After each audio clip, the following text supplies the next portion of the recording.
light that you can see.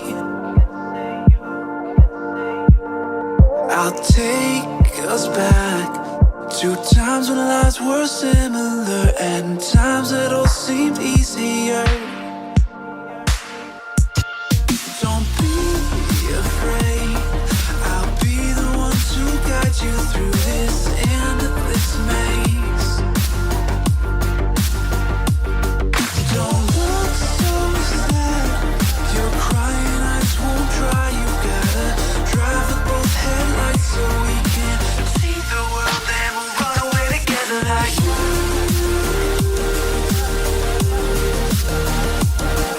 Like you.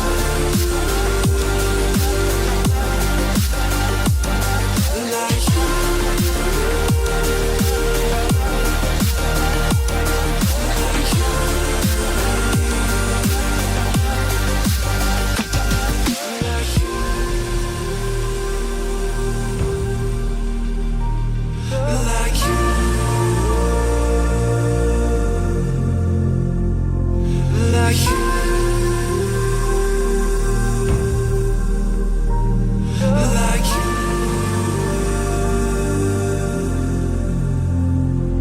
Come close to me, I'll whisper in your ear the things that we could be. I'll drown us in the purple drapes that you were clothed in. We could live like royalty. I'll sing to you like a radio that's held beneath your window. Don't look so sad, your crying eyes won't dry. You've gotta drive with both headlights so we can see the world and we'll run away together like you.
Sorry I kept you waiting forever and a day, but now we're out here together with nothing standing in our way. Can you feel the attraction? Feel the attraction. Can you feel it between us? This energy's inside us like electricity. Feel the love running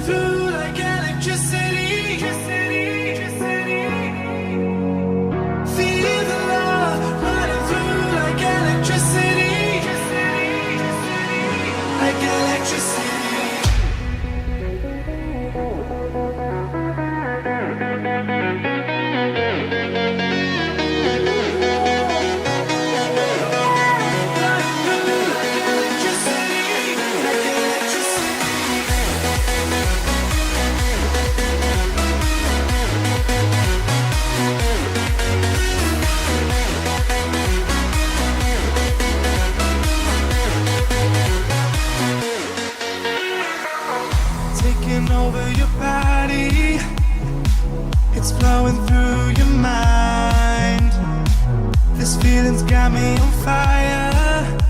Don't ever leave it all behind. Can you feel the attraction? Feel the attraction. Can you feel it between us? This energy's inside us like electricity. Feel the love running through like electricity. Feel the love.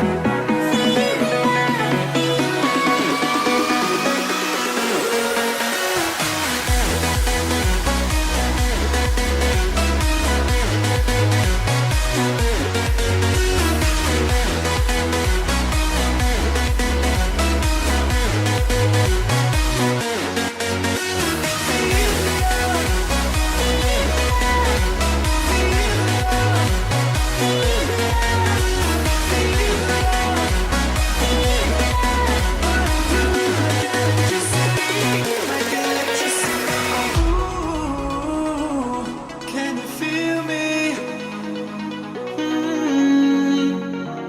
Ooh, can you feel me?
gonna throw my memories away. Now I feel I'm done, and I'm cursed by every day till my time is gone. I've never felt this way before, and now I know this all for sure. I won't forget your last betray. I'll never forget this day.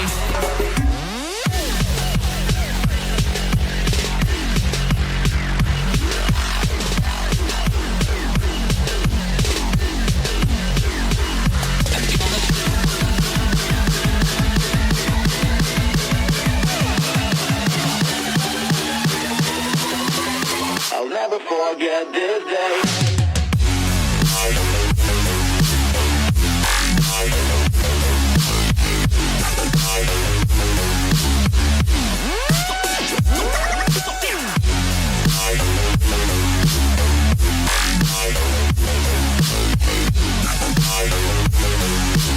I'll never forget this day.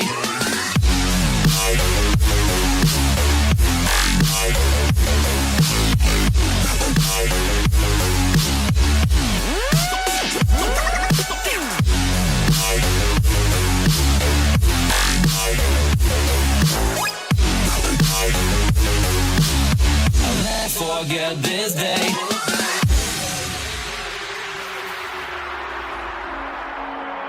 I'm gonna throw my memories away. Now I feel I'm done, and I'm cursed by every day till my time is gone. I've never felt this way before, and now I know this all for sure. I won't forget your last betray. I'll never forget this day.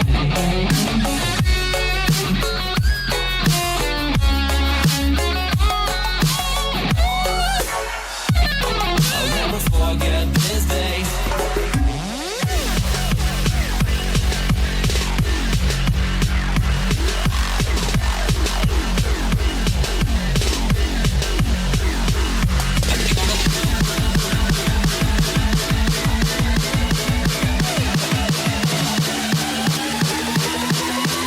I'll never forget this day.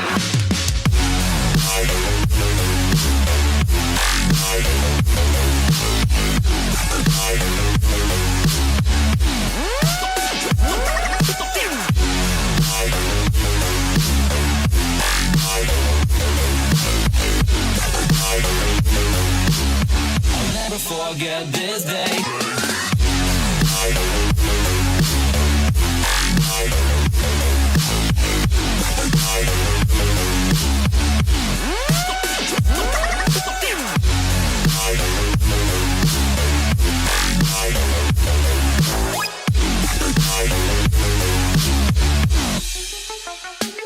I'm gonna throw my memories away.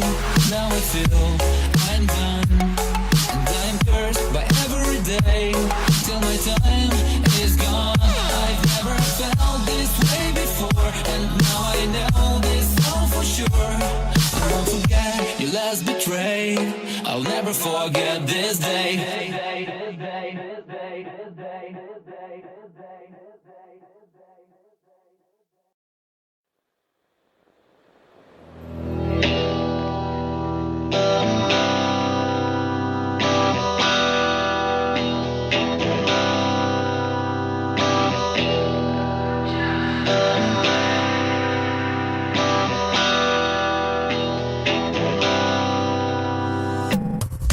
If I just stay cool.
Lips, they tasted like those cigarettes.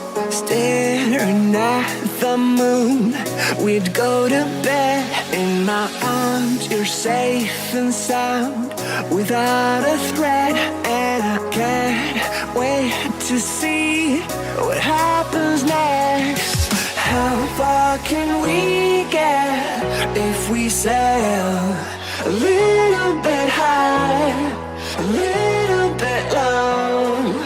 How far can we get if we sail a little bit high, a little bit low? We're still a little bit young, but I'm all in. We're still a little bit dumb, but I'm all in. We're still a little bit young, but I'm all in. We're still a little bit dumb, but I'm all in.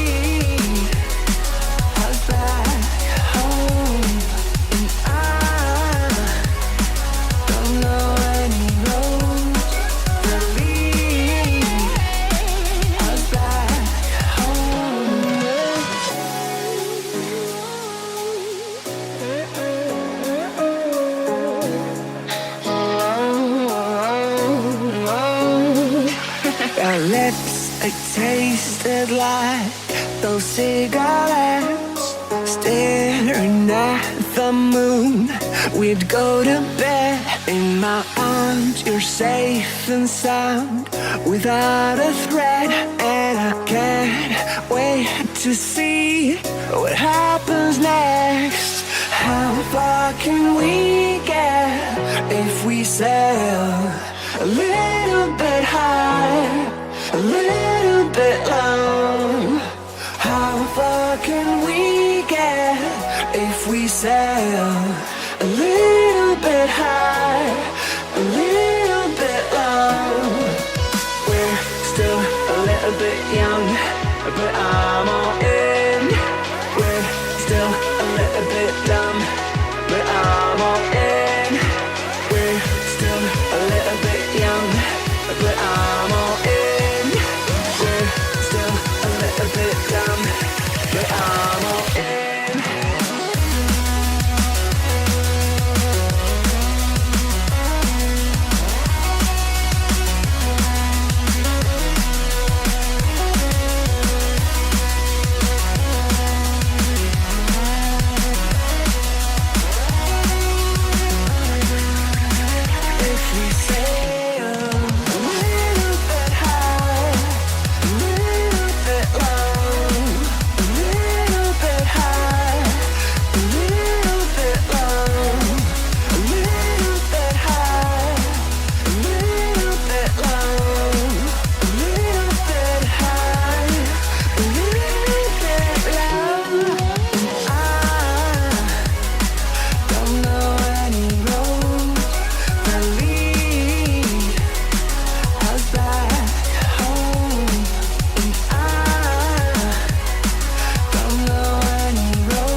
If we sail a little bit high, a little bit long, I need us to be a little bit high, a little bit long, completely alone.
chase my dreams among the stars while I'm standing on the pavement.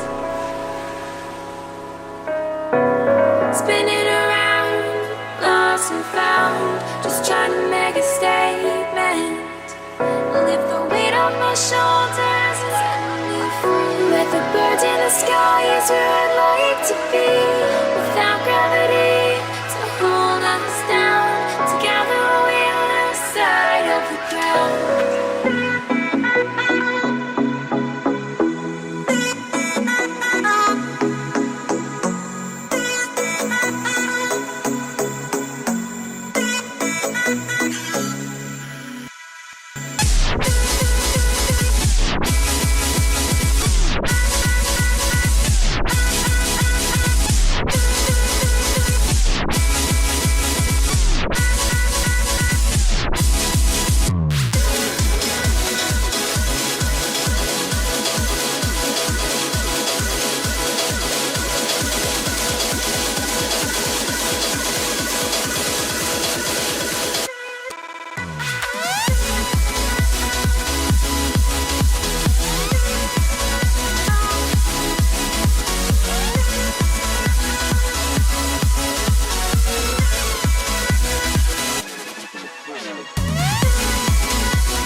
Trying to counterbalance with that little light down the bottom as well. So just go up literally an inch or so, get that light out from the picture, because it's trying to focus on that and the sky at the same time. And that's yes, the UFO wars, Jade. They're battling.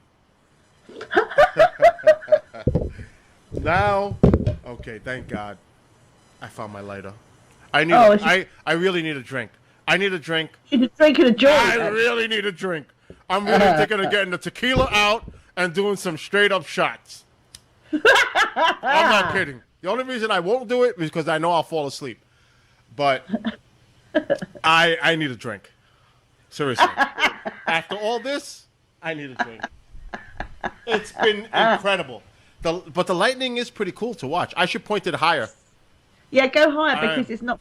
It's focusing on that light. Can you hear me, Bill? Oh my God, I can't believe it. Can you guys hear me on YouTube? Oh my God, he muted me. That's too funny. You muted me, you numpty.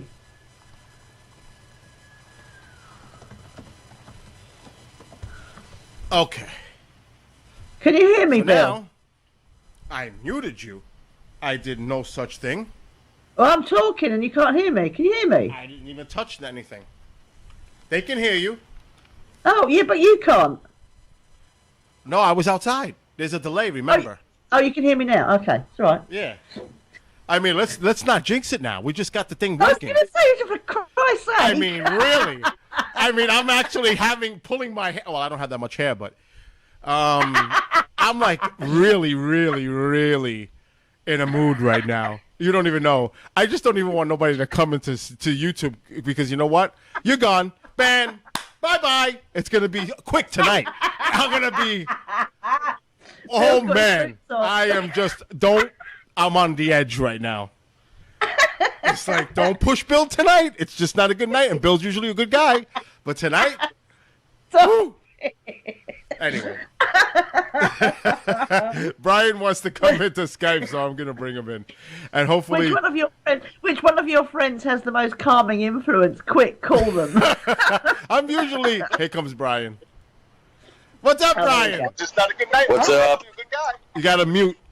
Yeah, I'm muting right now. Otherwise, I'm going to think it's on my end, and I'm going to go absolutely insane again.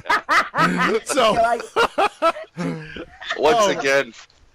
Yeah. Murphy's Law all the way. And hello to Amanda in chat and Johnny Webb and everybody else who stuck here while I was going insane with the audio with my new mixing board and then trying to put an interface to it. So you know what? I just bagged it and put my old board on. And that was not fun. If And you don't break, Amanda wants to come in, so we'll get Amanda to come in too. Awesome. Yeah. Why not? It's a rainy night. We might as well. Seriously. I mean, how is it in New York City? We're nothing yet, but we're gonna be getting some stuff soon. Yeah, you can it's hear coming it. your You can way. hear it coming. And we got Johnny Webb on. What's up, Johnny? Hey guys, how you doing? Good. How's Hey, everything Johnny. with you? Hey. Danny. Well, I'm glad you got that sorted out because the picture looks all right, but I couldn't hardly hear you, Bill. Of course not. I was going through hell with my board. I've had an actual nightmare. Amanda, where is she? Tonight. He's got gremlins from hell tonight. Yeah, it's the evil eyes are out. They're at me. They're attacking me from all ends. I'm trying to find Danny Fan, and I just can't find her on my... Oh, there. You know why? Because I look for Amanda... Well, I don't want to say it. Amanda, you're coming in, Amanda. You're coming in. It's bringing everybody in. It's party. Quick, make it smile. So how's everything, Johnny? Pretty good, yeah. I'm getting ready to go on in an hour, so looking forward to that. Hey, Johnny. Whenever you get a chance, you need to get these guys from the Bronxville Paranormal Society on your show. Oh yeah, I would love to go on there. Yeah, well, talk to Dr. J, and we'll sort something out. Well, one of them is on right now. Brian's on with us, so he's a member. He's the tech guy, which I could have really used your help here tonight. Well, I was trying to tech it out from on this side, and then I asked my buddy that does production, for commercial grade stuff, pro stuff, and it all depends. You got to go from one laptop to another, and it's a bunch of things. We'll discuss. I have a laptop. I was thinking of putting it in, but then I had to put that into the board and all that. I was going to say no, because then I would have spent hours. You don't even know. I have a million wires laying in front of me right now, boards, everything. Yeah, you can't do this when you want to do a Skywatch. No, I have to do a test. Yeah, so pick up a time where we can do a test, and then you can use your what do you call it as your phone as a monitor. Yep. Just shut the volume off, or just put an earpiece in so that it doesn't feedback, and then we can do it that way. You can also use Al and I or whatever when you want to do the test. Of course, I got the guinea pigs lined up. Of course. Bill, can I put a request? I'm in a mood. I'm just really. I'm sharp. I'm on an edge right now. Hey, Mom. Bill, I need a request in. Can you soda, put a an big external glass. mic Here. on, please? I need a drink. No liquor. I don't want liquor. I just want a big glass of soda. I'm freaking out. And a big Tylenol too. Yeah, Johnny, we'd love to be on there. I'll talk to Al and see. Maybe we can talk to Dr. J and sort some stuff out. They're really good, Johnny, as far as doing shows. Sure. Been I on- have no issue with it at all. I quite look forward to stuff like that. I'm well into paranormal. Yeah, go. We do everything. It's not just paranormal, UFOs, that type of stuff as well. BronxvilleParanormalSociety.com. Yep. Yeah. Hey, is my fan too much? No. Oh, is that what the noise was? I wonder what Yeah, I that was. could hear that. That was it was a great breeze. Hey, you want to hear something? Here, look. Whee. There's my fan next to me. You'll feel better in a few minutes, Bill. It's just gotta get out of you. Oh man, Eric. Oh my God. I can imagine. I was so pissed.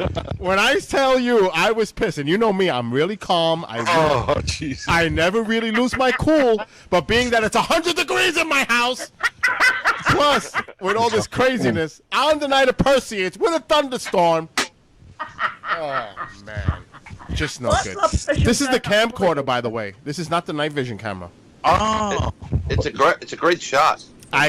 yeah. Because you know why? I was thinking with the meteor shower, if there is a meteor shower for me, we will still see the streaks, and I can get a wider angled view of the sky with the camcorder than I can with the night vision. And they're really, really bright. You know? The ones I've seen so far are really bright. You know, like usually each year they're like you just see slight streaks. Oh, don't worry. We got really plenty of thunder coming through. This is just the one leaving. There's a big batch coming soon. Who's calling me? Oh, my boss is calling. Race is calling me. I'll be right back. So I'm gonna mute. Okay. Oh, boss is calling. Yep. Boss man. Oh. I'd actually have no problem coming over the little pond between us, and doing any interviews and maybe picking up another bull terrier. Oh, you want to stay with Johnny, or do you want to come stay with me though? Johnny's in London, and I'm on the coast. He's in. Okay, we're on the coast. What? I'm Eastbourne, like literally right down the bottom. Okay, no. Sunshine. I got a couple of people over. I got a lot of people over there. One of my good mates is in Brighton. Oh, cool.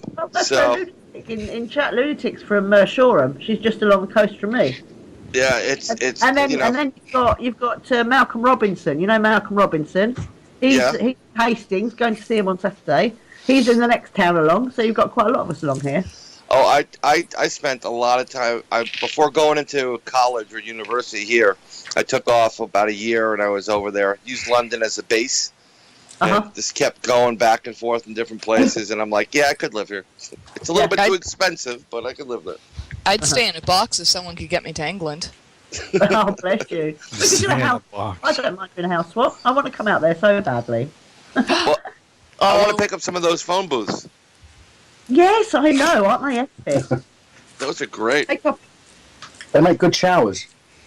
That's what I put on his. He posted a picture, and they make great shower cubicles, and he put you have to wash out the piss first. Yeah, that's what I said. You gotta take the piss out of it first.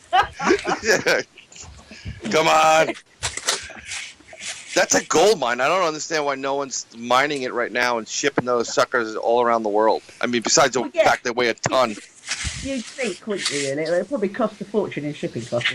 But if you just hire a container and, jam it full, you only pay for the container price, don't you? Yeah, you go over there, you take them all. They want to get rid of them. They don't want to use them for anything. I dabble in export, I used to. I still know what to do, put it that way. There it goes, a business idea for you. There you go, see? We'll call it the piss box. The piss box. The pissy showers. It's we have somebody up in Connecticut near me. Someone had one outside, and it was an antique store. And every time I pass, I'm like, "Are you selling it?" Oh no, we're not going to sell it. Well, they went out of business. It's still there, so I probably can pick it up for nothing. Just take it. Pretty much. My wife will kill me. What are you doing with that? Well, it's kind of cool. No, get it out of the house. But they are really cool. I mean, that's a nice little collector's item right there. Oh, totally, because you just won't see them anymore, ever. Yeah. Well, unless people start using them as time machines, which is something to think about. Just grab your towel. Yeah. When I was, I didn't see many over when I went over a while back, but I would have loved to take one of those.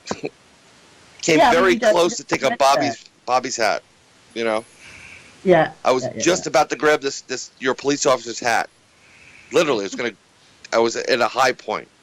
And my buddy Jerry grabbed me and he goes, "Are you out of your mind?" You'll get nicked. Nicked? He beat the hell out of me. Yeah. When you carry just a whistle, you're going to get the hell beaten out of you.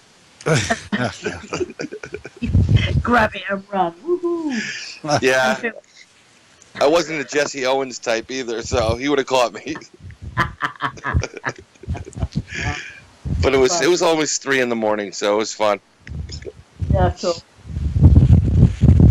Did Al tell you about the epic conversation we had the other day? It was hilarious. He was briefly telling me that him and Bill and Al had an audience for their little jam session. Yeah, we had an audience. Me and Ann. No, it wasn't me and Ann.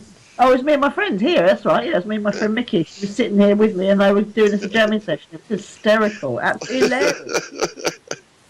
And then we took for an hour about the paranormal and various radio shows and TV shows and debugging and all sorts of things. I did record it, but I've cleared my computer and got rid of it. I wish I hadn't now, but we meant to good broadcast, so I better not. Yeah, you gotta. They're all great. Wink, wink. Yeah. But yeah, he met on our site. We have this YouTube as well. We have our evidence on there, but I'm throwing more stuff on there. Yeah, you need to. I was saying that to him because those. I mean, you've got the hot stones bit, but there's no.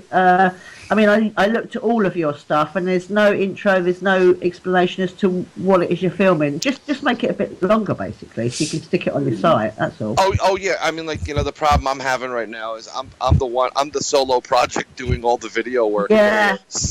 So what I'm doing is I'm going to throw in some, like a little brief intro, logo intro, telling you what it was, where it was. I just wanted to get some of the evidence up so we can start it.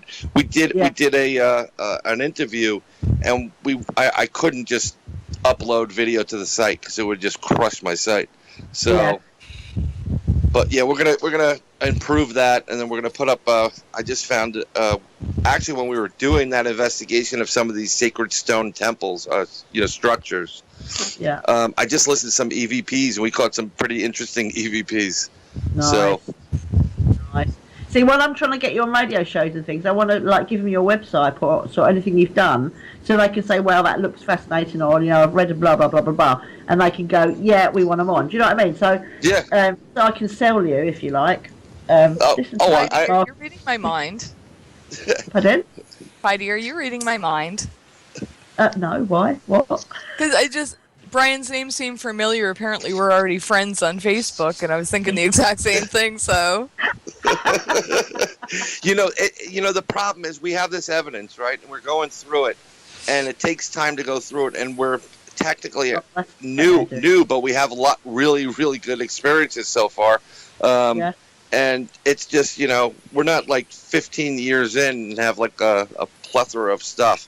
So. Yeah. I don't want to just pump stuff out and have it look bad. Yeah, sure. That makes total sense.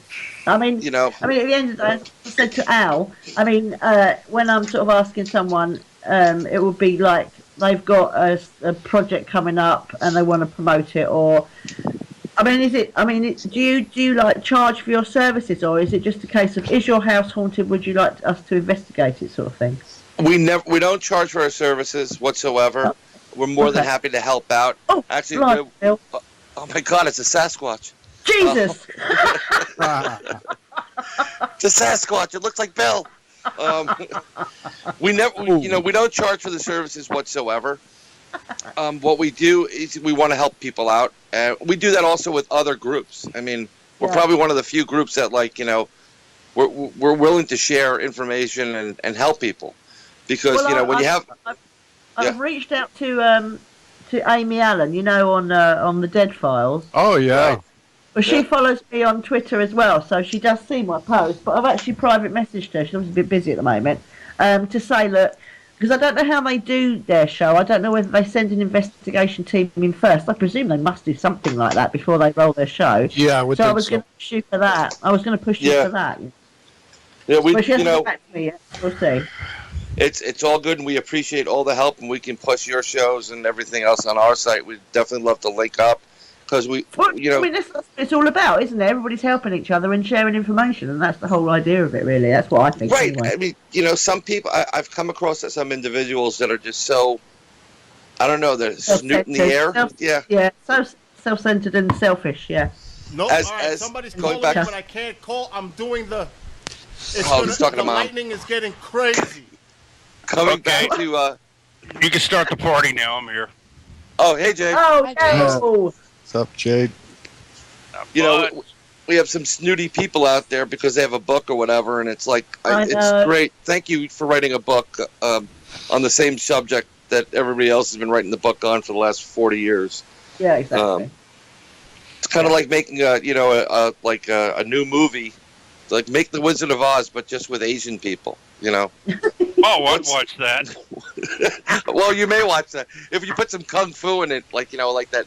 That's what I was gonna say. Yeah, you take the voice track and you sign it kind of like split it off. Scarecrow Kung Fu. Yes. You are not a cowardly lion, but you have a heart. Eat some noodles. Daniel's song. Dorothy has the chi. Yeah. Battery level low. Exchange battery. Oh Okay. no, Bill's gonna spontaneously combust. Quick, somebody go around and record it. Oh my God, battery level. Are you kidding me, Bill? This is the best scene I've seen yet. Your doorway right here. Oh no. Bless him. I'm telling you, I told you, I wrote it out earlier. Put the camera on your mom. Yep. No, she's jinxing it. Well, he could be. Just say I found alien life. That's what I said. I reckon he's going to be visited tonight. And they're giving him a message. Look, turn the equipment off. We're coming to say hi. Wow. That's a serious storm he has up there right now. That is a serious storm, and it's been backing up for since the first one earlier when he first went live.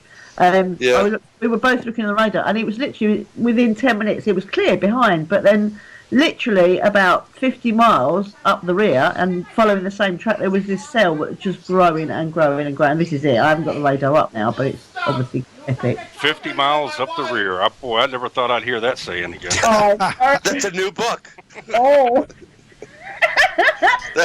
Quite a good title actually for something. That is a good title for a book or an album. Or a pawn shop. Yeah. Oh, not another one. I'm still recovering from the first one I was in. I'll tell you the video right now. It's when it lights up. If it was a sci-fi movie, the alien craft would be landing right about now. Exactly. Do you know what? I'm looking at that. There isn't any rotation in that, is there? Because that looks awfully low to me. It's Murphy playing on Bill. I'm sorry, but is there a warning on that? Let me get. No, it's just a regular. Is it just like a severe storm? Yeah, I'll tell you right now because I'm going to go to my Radar Pro and That see looks where like he that's is. lowering right over him right now, to me. No, it's okay from where I'm at. Oh, cool. That's all right then. Yeah, it's That's 300 quite miles intense. away. That is quite intense. actually he has a flash flood warning by him. Wow, it lit up to be blue just now. Yeah, that's pretty hot. Storm, isn't it? Hey, Road Warrior, how you been, man? Pretty good. How you doing? Not bad, not bad. Haven't talked to you in a while. Awesome. Every time you hit me up on Skype, man, it's like I'm walking out the door. I'm like, oh, jeez. Yeah. I'll tell you what. Tomorrow, Al and I are going to visit a colleague who has a client that is experiencing dogmen attacking their horses and their cattle. Oh wow. Yeah. So we're gonna go work with them and talk to them and apparently where this colleague is on their property, she has video, and I've seen some of the videos she's taken of about 4 Bigfoot, a couple of younging walking, and hanging out, and in a ridge about 100 feet.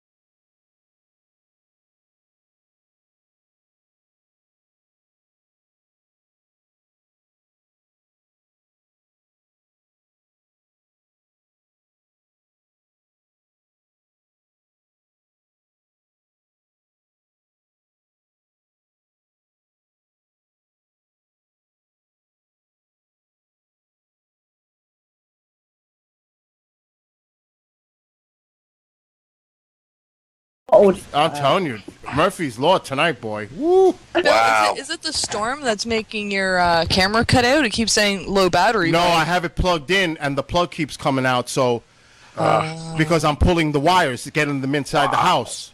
Yeah. Because I knew you wouldn't be starting a Skywatch with a low battery, so I figured the storm was knocking it out or something. Do I need to come over there, Bill, and help you out? What's going on? I've had a rough night. And again, I know. I've been watching. Oh, man. And hello to Tyler and Copper Tropicals and everybody else in YouTube chat. Space Keith is there and everybody else. Carmen and Skype. And I hope that Mauricio is doing better, Carmen. I know he was in the hospital. My prayers, and I hope he's getting better. All right, I'm sorry. Mentioned, Lucky's father was doing okay. He had surgery. Wow. Great. And, he's out. That's good to know. It's always good when they get out. Yep. That was 2 days ago. Did all of 3 you, days did all ago. of you guys listen to Lucky's video the other day? I posted it. Oh, okay. Thanks again, Heidi. Yeah, Heidi.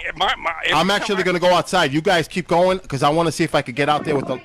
No. Grab a like a lightning rod. Hold a lightning rod. Well, mom is now guarding the door so I don't get out. Grab a She's kite standing right and there. a key. Yeah, really. Yeah, but videotape it.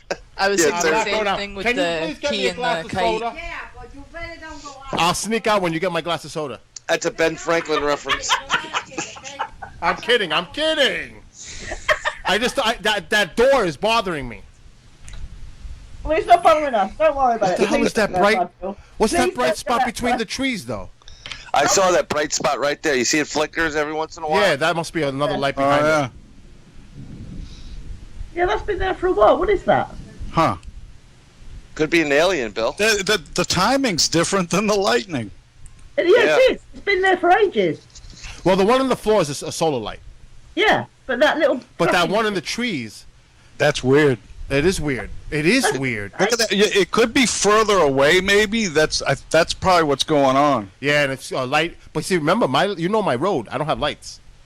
Hold on. Yep. Now, which light are you talking about? The one in the bottom? Yeah, Bottom left. Yeah, bottom left, there's a light in the tree. Right. I'm thinking it's storm further away that we can't really. It's a Yeah. little deceiving. Run out there and check, Bill. No, it's not because it's a different colour. It's slightly orange. And everybody says hello. Wow. Look at that lightning. Everybody says hello, Mom. Hi, Mama. Hi, Tim. Hello. And Starseed, don't feel like you're not wanted here. Everybody wants you here. It's just that Oh, speaking. I've been a I lunatic need tonight. batteries. And hello, Amanda. Hello, Bill. What's happening? Not bad. I know you had something to talk about, but I'm gonna just keep an eye on what's going outside because. Wow, Bill. Yeah, you do have a light that keeps popping on and off in the trees right there. And it's orange. It's not the Yeah. same lightning. Maybe it's a street lamp in the back. You know what Could I it mean? be an animal that's just looking over and you're catching the reflection of its eyes? No way. No, it's not an animal. What the freaking hell is it then? No, I'm not seeing it. No, And it's hello gone to now. Michael Listen. Asylum. I'm not seeing it either now. Now that you say that. So it could have It been. must have hurt us. Oh, now it's lower. It looks lower now. It's Yeah, going to moved appear over up to in the front of left. the camera in a minute and give us a Well, heart. it ain't no plane, that's for sure. Not in that weather. What the heck? It went lower. It did. It Yeah, it moved. did go lower. That really was weird. By the way, great video, Keith. Sorry. Oh yeah. They do great work. Oh my God. That craft is incredible. Whatever the hell it is pretty damn big. That looks like a satellite to me. I don't But know it's about really that. hard to tell. I mean, that's just a second guess, but The timing's different. Yeah, it's something wrong with that. It was moving too weird and erratic. I mean, like you said, a street light can have a sensor on it and go opposite. The dark turns it on, Right. turns it off. Yeah, but it's a field that way, isn't it? I thought. Douglas said it's him and his shuttlecraft. We will not touch on politics. We're staying away from the politics. yeah, it looks like it's moving I to the left. posted a nice video of our prime minister helping a guy in a wheelchair down the stairs. Oh, That's yes, nice. I saw What did that. you do? Push him? Push him. Dave and I on the same page. Is that David Cameron? Is he No, still? he's a dick. Oh, no, he's a dick. No, that's Trudeau you're talking about. Oh my I'm God. Canadian. Sorry, I'm Canadian. Oh, I'm sorry. What's his name again? I Did it forget. really sound British? Oh, that's lovely. I'm just all mixed up. That's compliment. Russian. What's his name again, though? Trudeau? Justin Trudeau. There it is. Trudeau. That's it. So when do you elect a new prime minister? Like, when can Ted Cruz? They just got him. They just got him like a year ago, I think. I know, but I'm sure Ted Cruz wants to run for some office. Oh, so he's going to be in Canada? Well, he's Canadian. Yeah. He's got balls, Get I'll in line tell with you. the rest of you guys coming over when Trump Yo, wins. that light is Hey, bugging listen, me. Trump's watching the Olympics at the moment. He's paying particular attention to the Mexican high jumpers. One thing I brought out of the one thing out of the convention is Ted Cruz has balls. He does. Oh He yeah. does. I mean, He has balls. That's why nobody likes him. no one likes him at all. Nobody. Does that mean you won't be able to hurdle the Oh, I wall? like him. I still like him. He's got a fan. We better fucking give him your fucking number so that you could call him. Oh my god. Bill, have you got a torch? Have you got a really powerful torch? Yes, he does. Because that thing just really It came back. bright. That orange thing which has moved just flashed really bright, just instantaneously. But is it staying in the same spot? No, It looked like it moved to the left down. Look at that. It's moved over to the left a bit. It's in the trees. I see it in the same spot still, every now and then, and it's the timing. Wow, look at that freaking lightning, the chain lightning in the background. Wow. Here's the Go thing. out there and see what that is. I'm going Yeah, out. if you look with your eye from the perspective of the camera, see if you Because can I tell. know there's a house right there. Yeah, but the problem is when the lighting lights up the trees in the front, where it's lighting up, there is no hole there. You can see Oh, holes exactly. through. There's Yes, no thank hole you. there. So Yes. it's not coming from behind something. It's It's in the actually tree. in that tree. Yeah. Maybe it's a lightning bug that's being struck. That's what I was thinking, but would it look that big? No. No. Look at it. It could be Wow. Tinkerbell. Yeah, It it could could be. Well, You'd see sparkles, though. It's debunked. There he does. Well, if Bill runs out there, we'll see sparkles.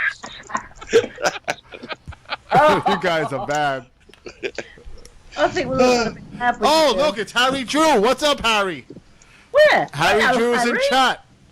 He is perfect blue skies where he's at. Oh, man, don't make me All jealous, right. Harry. It's the hot in Arizona person. Oh, he's got beautiful skies there in Arizona. I bet you're going to see the doodles then, the Perseus. Well, hopefully it'll clear up in a little while. It's still early. It's only 9:30. No, it's supposed to clear up. So you're gonna probably get clearer skies in about an hour. Yeah, If you don't get fried by the lightning in between, that is. But this is a Seriously. good show anyway. it is. I'm enjoying the. Wow, look at that. It's a lightning. wonderful pre-show. Really? The lightning before the meteors. I love it. Yeah. That's true. Before I got to cut out the first 3 hours Bill. because. Yes. Bill, you set this up on purpose, didn't you? You did this on purpose, didn't you, buddy? Yeah. Go ahead. Can I just take the opportunity, as Harry and I have actually never spoken vocally, been in communication. Will you marry me? Harry, you were absolutely brilliant the other night. Rock on to you. You were absolutely epic, and thank you so much. And by the way, Harry is really the lead investigator, researcher Legend. for the Kingman UFO crashes that occurred in 1953. You can go to his website. It's thekingmanufocrashes.com. And by Christmas time, he's going to be releasing his book on all his work and all his research, his field investigation at the site. I'm sure there's going to be documentation there, witness testimony, firsthand, not this secondhand, third. Because one thing about Harry that I know for a fact is he takes this very seriously. I mean, He's a real researcher. oh, a proper, very, very proper thorough. researcher. So, I'm looking forward to it. And maybe, who knows, there'll be a movie. I still got to get in contact with Chris Garitano because maybe Chris would be interesting in maybe doing something for Harry. We had Chris on the other night on X Zone Radio. Isn't he lovely? Wonderful is, I can't say enough good things about him. Yeah, he's such a great He's guy. so brilliant, yeah. Let me put the link in YouTube chat. For, Yeah, I'm going to look into that too. So, Harry, if you're listening, look out for an email from X Zone Radio. Oh, you definitely. He's great to have on the show. Oh my God. Doug, he's near Paul. Yeah. Now, very have- easy to talk. Any of you guys been hearing talk about instead of the UFOs coming from outer space, that they've been coming out of the ground from Earth? Loads of that. There's a lot of There that. seems to be a big shift in that. Yep. that I've been seeing on YouTube. Yep. There's a lot of that, and there's a lot more UFO activity lately. I mean, Looks like a like the tremendous lightning. amount. Yeah, Subsided. the sky seems alive at the moment. Well, I have evidence that the Earth is not round, that it's actually Don't a start. square. It's square. It's not flat. The It's just Earth square. is square. Yes, I do have evidence on that. I saw it on a video game called Minecraft. Ah, Definitely square. Oh, not Pokemon Go. That's don't knock Pokemon Go. That is the greatest gift that Japan could have ever given That's us. not Pokemon. That's just some kind of like go out and get hit by a car game. Yeah. It's called natural selection. It's a pretty old concept. I think I'm going to invent Frogger, where people have to cross the highway at certain places. No, I'm sorry. If you walk off a cliff to catch a Pikachu, you shouldn't be breeding. Yep. Oh, Brilliant. I love it. But the question is, did they catch the Pikachu? Let me see if Harry wants to join us on Skype. Oh yeah. Oh, right. Oh, yes. I would love to have Harry on. I'll ask him. I know he's floating around, so all I can do is, give him a He's shout. got big, massive muscle arms, too. Let's have Yep. some intelligent conversation. the security features of Pokemon Go are really bad. So, play on an old phone that's not hooked up to anything. Eastbourne Borough Council have recently issued a warning because the students are being driven up to Beachy Head and they're getting dangerously close to the edge trying to chase these students. Now, is Johnny Webb still with us? Don't know. Or did he... Let's take a look. He had a It shows safety him guy. still being here. Yes, but... Johnny's on call on hold. Call Oh, on hold. Show it. Oh, I don't see hold. Oh, I'm looking. It says I can give a list of everybody. It says call on hold. Oh, okay. I believe you. So Let me But- try I'm still looking to rent a room, Amanda. Pardon me? Sorry, I got distracted. What? No. The old your old apartment. Last call. I got a couple people that haunted apartment. Oh, you must go investigate that place. I'd love to. How can you do that? I'd love to stick some in-laws in there. Hold on. Is that the apartment where you don't go in the closet in the bathroom? Yes. Yeah. Tom Cruise was in there. Come out of the closet. Oh, God. Come out of the closet. No, anyway. But, Great episode, by the way. Yes. Amanda, Yes. if you want, I'll talk to Harry Drew and give him your information. Oh, Tom's on. Yeah, or just send me a link to his site. I mean, I I- can contact him that way. I don't need his personal email if he doesn't want to go that route. That's fine. Okay, I'm going to send it Just to you send now. me the link and I'll check him out. And Yeah. who knows? I mean, Bill, Rob's been doing this for 25 years. He may have already been a guest. So Yep. Well, I posted it to you privately. thank you. I appreciate that. And then I'll Got it. send it to Johnny Webb. Maybe he'll want to go on Dr. J's show. Awesome. So I just did that for Johnny Webb. Johnny, I don't know where he is, but it looks like he's still with us. Oh, hey, Bill. Are Yes. you still Holy. are you still throwing a party towards the end of this month? I haven't heard from Larry Warren yet. Larry. Yeah. He's supposed to be coming like next week or the following, right, Heidi? Yeah, the conference is 21st, so he must be coming out. I would think the end of this week. if he Can you be. please tell him if he's coming to my house? You know what he's like. He's an ignoramus when it comes to Facebook. I mean, wow. I'll message him now. He's Because I'm usually going to throw a surprise birthday party for him and Al. Well, my wife wants to cook a cake or bake a cake. Oh, cool. Well, she made some awesome cookies, boy. Woo. Yeah. Well, she won't be coming. She's got to do something in the next 2 weeks. Or Ma, Jade might Yeah, be work. coming if Larry comes. Of course, Eric will be here. Yeah. Everybody will be here. oh yeah. And I just got to make sure I put... Hey, do I still get my old place to sleep? Me and American Road Warrior? Well, we're not going to have all those people stay over, so... Except you ain't gonna sleep much with. It's clean now. Its house is clean. have to film that bedroom. I want to see the toe sucking. My birthday was, I gotta just let this out because I had like 50 messages on Facebook, and it was not. Oh, don't. It was not August 8th.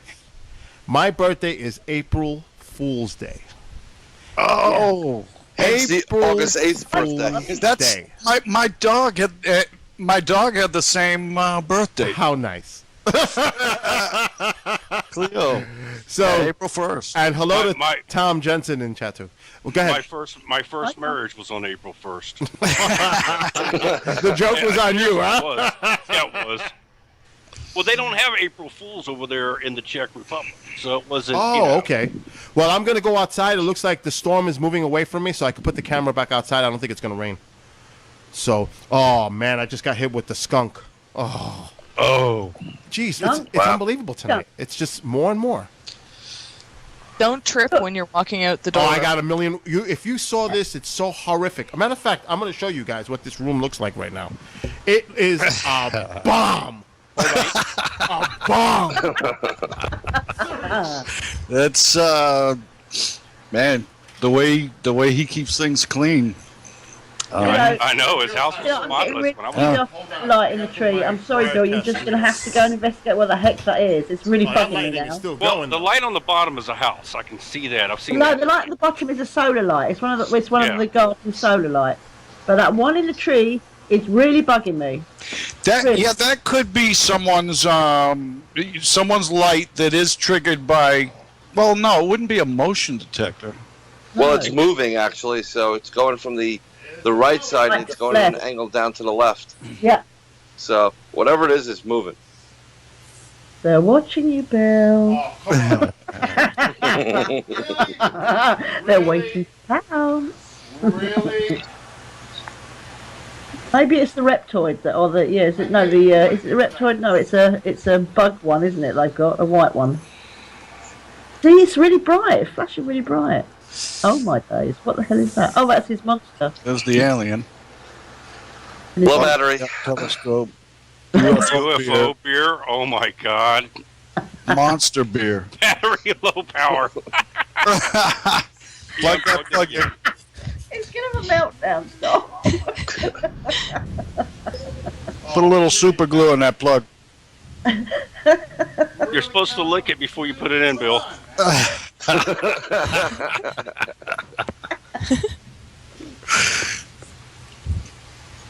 Good God. That's not that bad. Yes, actually, it's not. Nah. See, I tell him he needs to separate those speakers. You gotta have speakers on either side of the TV. I agree Is that a with you. cat lounged out on the top of the mantle? Probably. Oh, now we'll never know. Battery low. He kicked it It again. looked like a big leopard with its paw hanging over the mantelpiece. Oh, I love that thing. It I have my reminds me of my soda? dog. What is it? Is it like a leopard or like? It's a lion. It's Is a it? female lion, I think. Yeah. I just love It's the a tip of cat. that. I don't Got the most remember if it was a incredible lion tip or of not. Oh that. my God. Love them. Is it soft or is it like made out of like marble or something? Somebody asked, where do you get UFO beer? Well, from outer space. I think that's made in Boston. I can't think of the name of the company. UFO beer. You know, that's what I'm going to do. I'm going to go out the highway, what is it, ET highway, and just build a UFO and turn it into a bar. Yeah. Yeah. Isn't UFO beer part of what's his name, like Samuel Adams? Whoever owns No. It's a competing company in Boston. But it means unfiltered something. Right. It's another company. I just can't think of the name. There it Hold is. It's back. Let me see. It's made from wheat. Oh, hello. That was- I'm on a delay here. wow. Actually, there's quite a few different UFO beers when you type it in. Yep. I just had picked up some out of space vodka, which is an alien head. Oh yeah. Yeah. I know the Crystal Skull one. New York Yankees. I'm in Boston. This is unacceptable. Well, it's really funny. I'm in the Bronx, and and I was actually everybody in my family is a New York fan, for whatever Yankees or Giants, but I was a Red Sox fan for the longest time. They always looked at me like I was strange. Oh, I made a big mistake. I wore a New York Yankees hat to a rock concert in Sullivan Stadium. Oh my God! I thought there was going to be a riot around my hat. Okay, I don't know if you guys know anybody near Australia at this point, but they just got nailed. 7.6 earthquake in the southeast of the Loyalty Islands. But prior to that, maybe 3 minutes earlier, was a 5.7 in the missed it. in the Indian Ocean, right on the dude. opposite side. That guy predicted that. He was talking about that 2 days ago. Yeah, Dutch sense. crap. He is actually really he was. good. Yeah, he was talking about that 2 days ago in Australia. He is really Oh God, I good. gotta find his website. Yeah, he was. Dutch sense. It's called. Yeah. A 2 day window, I actually kind of believe that. But when someone says, in months, I don't particularly believe. Harry Drew's coming on. Oh, Nice. excellent. Listen, while we're all sort of pausing, did you guys see how ill Stephen Bassett looks at the moment? I'm quite worried, actually. By the way, I am going to cut you guys because we're joined with Harry Drew. Harry Drew. Harry Drew. Hello, Harry. Nice to meet you. Pleasure to meet you, Harry. Harry, you there? Up. Now, A strong silent type. He was just on Sunday, right? yes, he was on Sunday for 90 minutes, and hopefully we can get Harry to go on with. They can discuss about it. Him and Amanda can talk Dirty Radio. Maybe you want to talk a little bit about. What show? Oh, it's not Dark Dirty. Oh. What's the show now? I've been out of the loop for a while. The show is X Zone Radio with Rob McConnell. There you go. Hey, cool. XZoneRadiotV.com. So It's Monday to Friday, 11 p.m. Eastern, 8 p.m.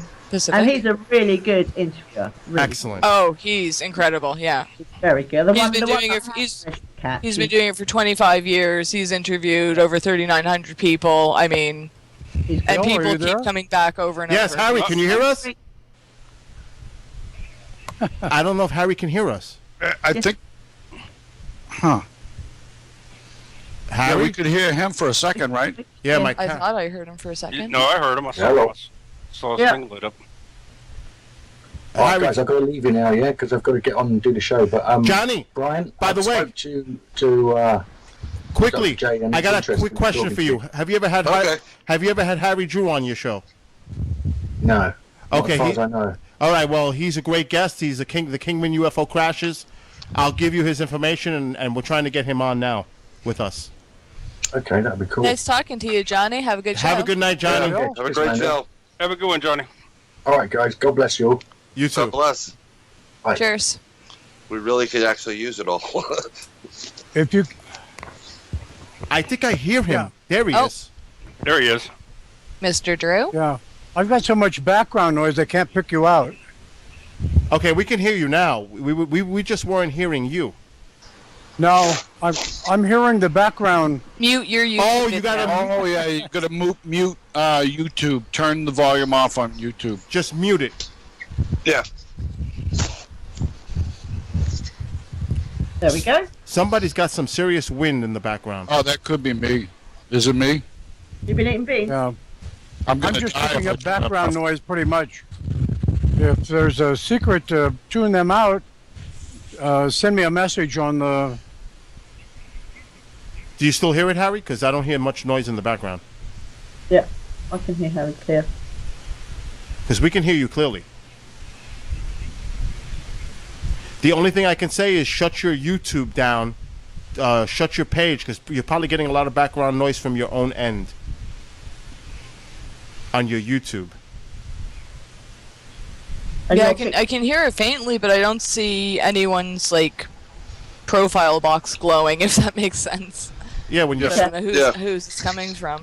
right when you speak, your box glows. Yeah. Yeah. That sounded funny. Oh my God. I am not commenting. Oh man! But I think it's American Road Warrior. Well, with the fan, right?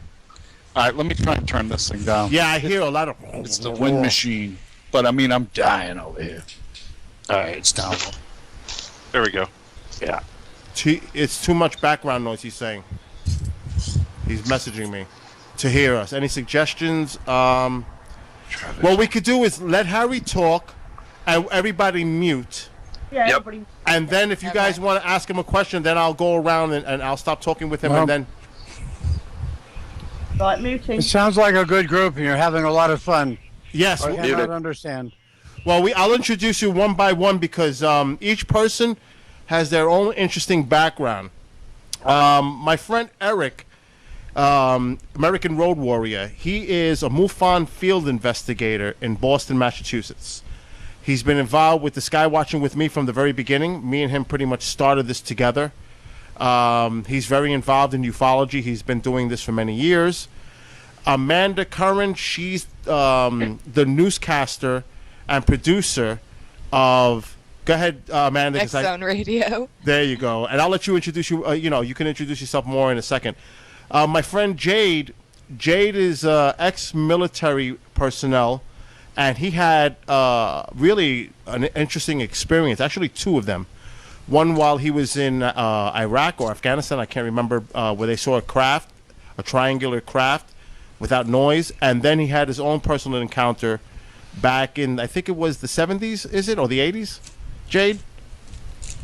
Oh, well, he had an encounter. And then Heidi's involved with everything overseas in the UK. She goes to all the conferences. She knows quite a lot of people. Obviously, she introduced me to you.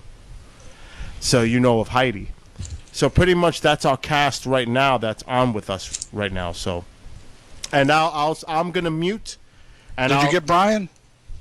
And Brian. No, I'm chopped liver right now. I'm sorry, Brian. And Brian Bowden is a member of the Bronxville Paranormal Society, a paranormal researching group here in New York State. And I've actually accompanied them on a couple of interesting, investigations. So I don't know if you caught all of that, Harry, but that's pretty much everybody that's on with me right now. So I'm gonna mute. And we'll start off with Amanda. You could you could speak to Harry directly and talk about your show and go on. And I'm going to mute. Oh, I wish you didn't start with me. Hi, Harry. Nice to meet you. Is he still here? Can you hear me? Uh-oh. Can you guys hear me? Huh. Oh, okay. I hear you, yeah. Everybody mute except for Amanda so she could talk directly to and Harry. Don't mute Harry. Okay, I hear fidgeting. Harry, can you hear me?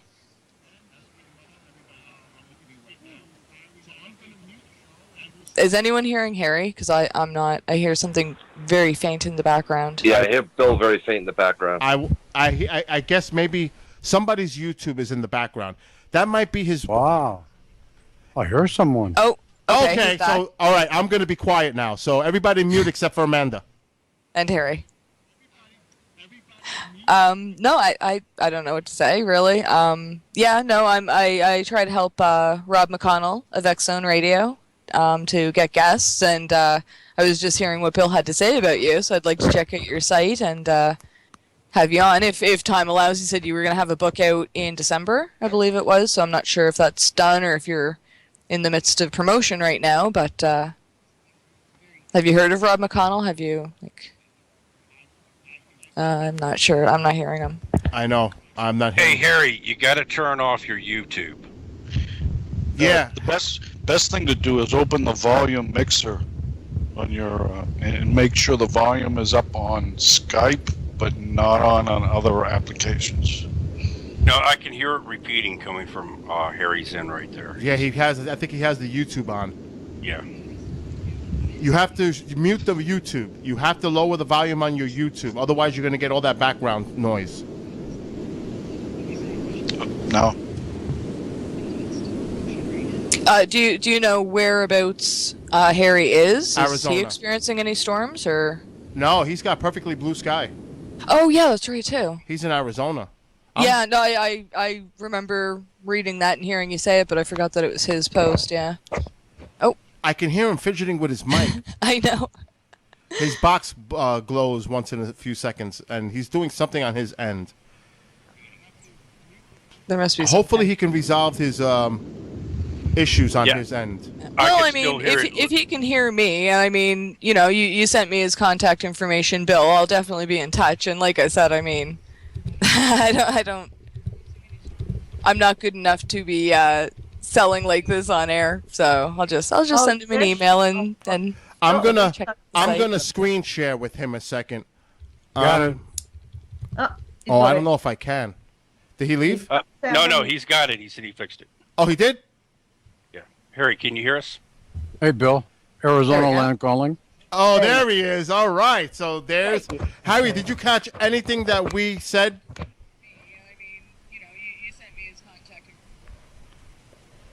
Okay, I hear the feedback from YouTube in the background. Yeah, messed up. All right. You got to shut that YouTube down or mute it. It's completely down. I had it halfway down, and it wasn't enough. Yeah, So that's what it is. Fine. That's the background sound. So again, I don't know if you heard, but I'll make it brief. Eric, American Road Warrior, is a MUFON field investigator in Boston. Amanda is she does the newscasts, and she's a producer. She helps get guests for an individual. She's going to talk about that in a second. Jade is ex-military. He had his own experience in the late 70s, I believe it was. So he had some kind of weird experience with maybe an entity. Early 90s. Oh, was that early 90s? Yeah, late 70s. I would have been, Let's not even go there. I would have been a child. All right, so it was in the early 90s. And then Brian Bowden is a member of the Bronx Paranormal Society, a paranormal investigation team here in New York State. Did I miss anybody? Yeah, maybe you know. Oh, and Heidi, but you know Heidi. All right, so Amanda, Harry, are you still with us? I am here. Okay, so Amanda, tell Harry a little bit about yourself and the show and so forth. Hi, Harry. Okay, I'll try this again, see if I can do it better this time. I'm a producer for Rob McConnell's X-Zone at www.xzoneradiotv.com. And Bill was saying you're putting out a book in December, so I don't know what your schedule is like, but he also sent me your link, so I'd like to check you out and possibly have you as a guest. Cool. We can go more into that offline, but, so if you see a message from me, hopefully you'll consider it. I'm a friend of Bill's, so I'm not that bad. No, she's great, and you'll have a great time on that show. And the host has over 25 years of experience, so he's done over 3,900 people. The people he really likes are invited back. So if you get invited back, you've done a good job. Some of the people I've actually met through Bill have been on shows before, including Dave Schock, and can't get too much into that. I kind of jumped the gun in my excitement, but big things coming up with his CubeStack project. We'll talk about that later. And so I mean, it's a great show. He's a great host, and we're looking for, interesting people to bring, experience. Like, you've actually handled the case and, done your own investigation. So sure, it's not just, just stories that everyone's heard. You have new information to offer. I don't have the story that everyone's heard. My story is extracted from better than 6 years of professional research as a former director of museums of history and archaeology and anthropology, and some of the other things that I've done throughout a professional career that's bathed in science and coated over with my own run-ins with UFOs and that type of thing, and trying to keep quiet about some of those things over time, because it would have been more harmful to me then than it is now to be able to walk out and say, I really saw these things and they aren't ours. And I would have been cast adrift in a boat like the Vikings sending out one of their lost ones into the sea. So, yes, very different. And the Kingman events beyond the Kingman landing, which that craft is the craft that the entire Area 51 story is based on. That's what I learned, and found the landing site intact with what the Air Force left behind, and one of a kind type of thing. So not the same stories that are going around about it. Plus, we're a little bit of a competitor with Roswell. Totally. Now, you could also speak a little bit about your upcoming book that we spoke about a few days ago, Harry. 7 Days in May. Absolutely. Actually, it's on the Kingman UFO incident, and I call it. The book is named 7 Days in May, and over a 7-day period, from May 18th to the 24th. One UFO landed. That was the 18th. That's the craft that was taken with the crew, fully intact. Nobody was hurt. The vehicle wasn't damaged or even scratched. And it was transported incommunicado in the dark hours, 4 days after it landed, to Groom Lake, which was before it became known as Area 51, and it's an annex to Edwards Air Force Base that was acquired by them in 1951. And then 4 days later, another of the same type of craft came down, ricocheted off of a butte, and crashed after ricocheting like 0.21 miles. I know all these things because a noted science person and engineer who was the person who designed the most advanced flight control ROV system in the world for James Cameron's Mariana Trench Dive, who helped facilitate that happening and was actually on the surface while Cameron went down the trench, stopped work and came up to fly a drone for me with cameras so I could do some work over the landing site and then the crash site, so I could determine where things were, where a former museum curator had spent 20 years doing the ground checks and couldn't find anything because of brush growth coming up in the desert from weather change. It's happened in the Kingman area the past 20 years. And then the third one came down, and I didn't really talk much about that, Bill. We ran out of time. Yes. Because I go on too much, but I will tell you this: it was seen crashing into what is called the Wallapai Mountain, right by Old Town Kingman, 16 miles away, in front of everybody. All of these were in the daytime; none were at night. The landings and crashes, and two of the crew that survived were wandering around where the craft had hit the mountain and set it on fire because it's timbered. It has elk. It's 8,256 feet high. Looks like the Rockies, stands up out of the desert floor. And they seemed rather odd, and they were wearing what were described in 1953 as coveralls. Today we call them flight suits. And they were taken into custody to the sheriff's office and placed in a concrete vault with one door in it, and it's this still exists. I found where it is and was taken through to examine the whole thing. And if we're still on the air here, yes, they were locked in the room. The sheriff was. This is 3,400 people. It's like Mayberry, USA.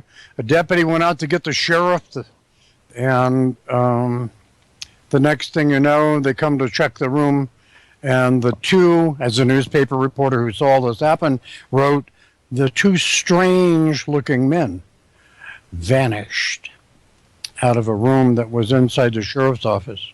So. Oh, you didn't get to that the other night on the interview, did you? I was dying for you to come out with that. Yeah, we ran short of time. I mean, we could have easily gone two and a half hours. So 7 days in May, expect a Christmas release. There's a 22-inch hardbound copy that will be produced for museums, state library systems here in the U.S. and universities of higher learning, and then the 6x9 trade journal, the pocketbook paperback, will come out, and it will have more nuts and bolts.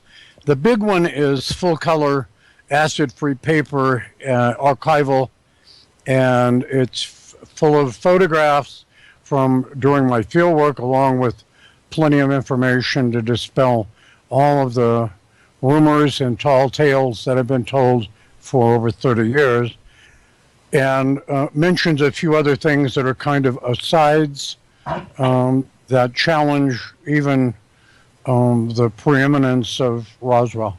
Now, Harry, will the book be available on your website in December? Actually, it'll be through Barnes and Noble and Amazon. Okay. And if I show up anywhere, I don't go around to a lot of conferences. I've been to the big one, all the big ones already. I guess I call them big ones. The MUFONs. I was a guest for MUFON and made the announcement of me finding the landing site. Mm-hmm. And I spoke in Kentucky, Covington, Kentucky, and I revealed some of that. And there's a video they did. And that's really not for sale, but they did a video, and and the agreement was that I would not be providing them copies of any of my material. I would not tell everything I know, because it was still being, the field research was still in progress. Mm-hmm. And interestingly enough, a lot of things that I put together, and I think, Bill, you probably picked that up when I was on your show, on your show here. Mm-hmm. And as a historian, a professional accredited historian for over 40 years, with if you go to the Amazon page on authors, you can find me there and see a sampling of some of the books that I've written under my name. Mm-hmm. And the interesting thing is that as a historian, we have a real problem. When we start doing this, it's like a detective. We find a clue, and which we look for and often find other clues, and we keep investigating until we've turned every rock over out on the desert floor to see what's under it, to make sure that we've covered our bases. And we never, ever really get done. But at some point in time, we have to say, this is it, and we need to get the stuff out to the people. And the other things, of course, is this, to me, became, I did not expect even the first confirmation there was really a UFO anywhere around Kingman in 1953. And this is why, because I live in this area, and this is why I took off after the project on my own. I funded it, all of the equipment and personnel and everything else involved. And it's not something for the faint of heart to do. But I had this urgent need to know about it. And when I interviewed the last surviving member of the United States Air Force, listen closely for those who are listening, the last surviving member of the United States Air Force UFO retrieval team, I interviewed him a year before he passed away. And in a conversation with him, and I've had so many interviews with people here regarding all different types of history. Mm-hmm. And he said something rather interesting to me, and he said it in passing, and because it wasn't of particular interest at that point, but he was very alert and very articulate, and he mentioned something that was a landmark. And I had been all over the desert, and I had narrowed it down to about a 20 square mile area. Holy smokes, that's a big area. And so I then put 2 and 2 and 3 and 4 together, and I found a 1912 wagon road, and I went down it, and there the landmark was. It's the only one of its kind anywhere here. And I knew from a 65-page testimony taken from a witness interviewed in 1973, who was a mathematician, physicist, mathematician, and engineer who was working at Frenchman Flats on the atomic bomb blasts in 1953, and he was brought over here to examine the craft, along with a total of 40 scientists.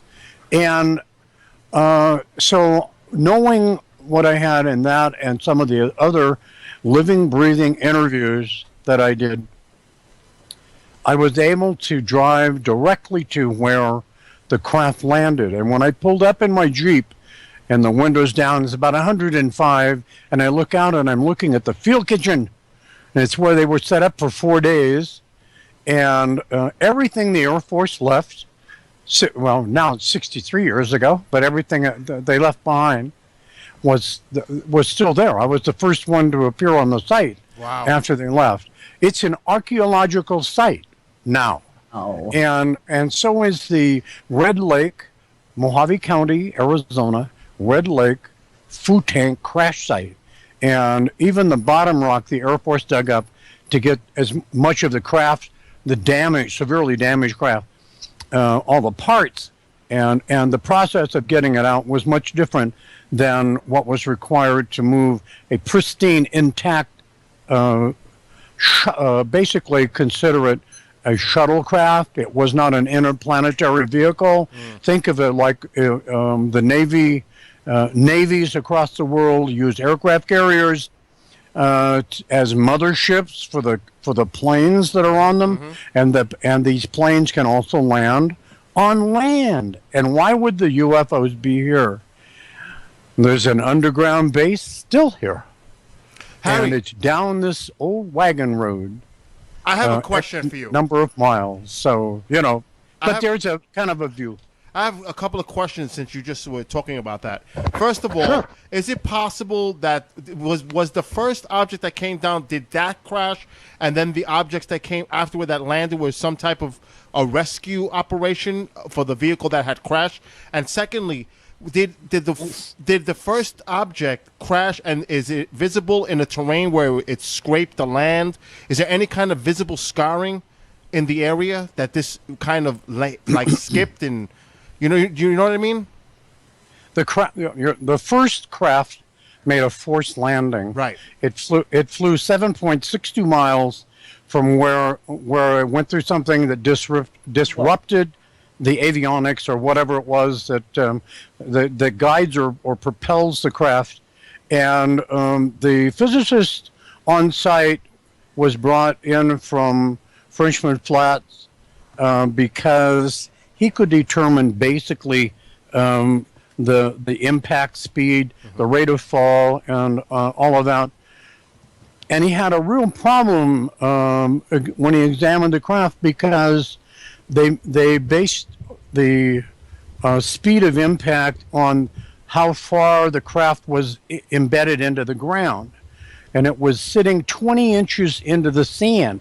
It didn't skid in.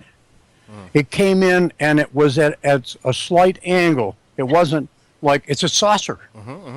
And it wasn't like each side parallel to the ground. One side was lower. It dipped and came down that way. And I can explain why he couldn't understand. But go ahead. Now, before Heidi asks a question, I've interviewed individuals, the Ramseys and Dr. Frank Thayer, regarding the Aztec UFO case in New Mexico.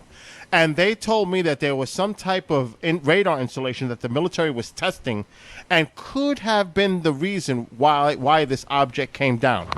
And you also have all these other instances of UFO activity. You have Lonnie Zamora, the police officer in New Mexico. It seems like there seems a lot of activity in that area. And I don't know, like you said, if it's connected to an underground base, or were they observing our nuclear facility? The first atomic squadron for the atomic bomb, for Nagasaki, Hiroshima, or it seems that there is some type of correlation between the events that are regarding as far as the military is concerned, and also even up to this day, into present day, there's a lot of sightings still over nuclear facilities, military installations, space program, etc. There's a lot of sightings here right now. No. You know, and in 1953, the people in Old Town Kingman, and there's no TV here, and telephone is like almost non-existent, and and within 100 miles in every direction from Kingman, one of the UFO people out there claimed that they had researched the newspapers and determined that there wasn't a single word mentioned. And the first thing is that there were only 2 newspapers within 100 miles of Kingman in 1953. You know, so it's like, that's not a big deal to check 2, instead of making it sound like it's 50 newspapers. And there was stuff, big front page stories, you know. So you had I call them exaggerators or hucksters, you know, and it's like, there was, and there still is, things that are seen. I have photographs, and I've not released them, daytime and nighttime, that are just creepy.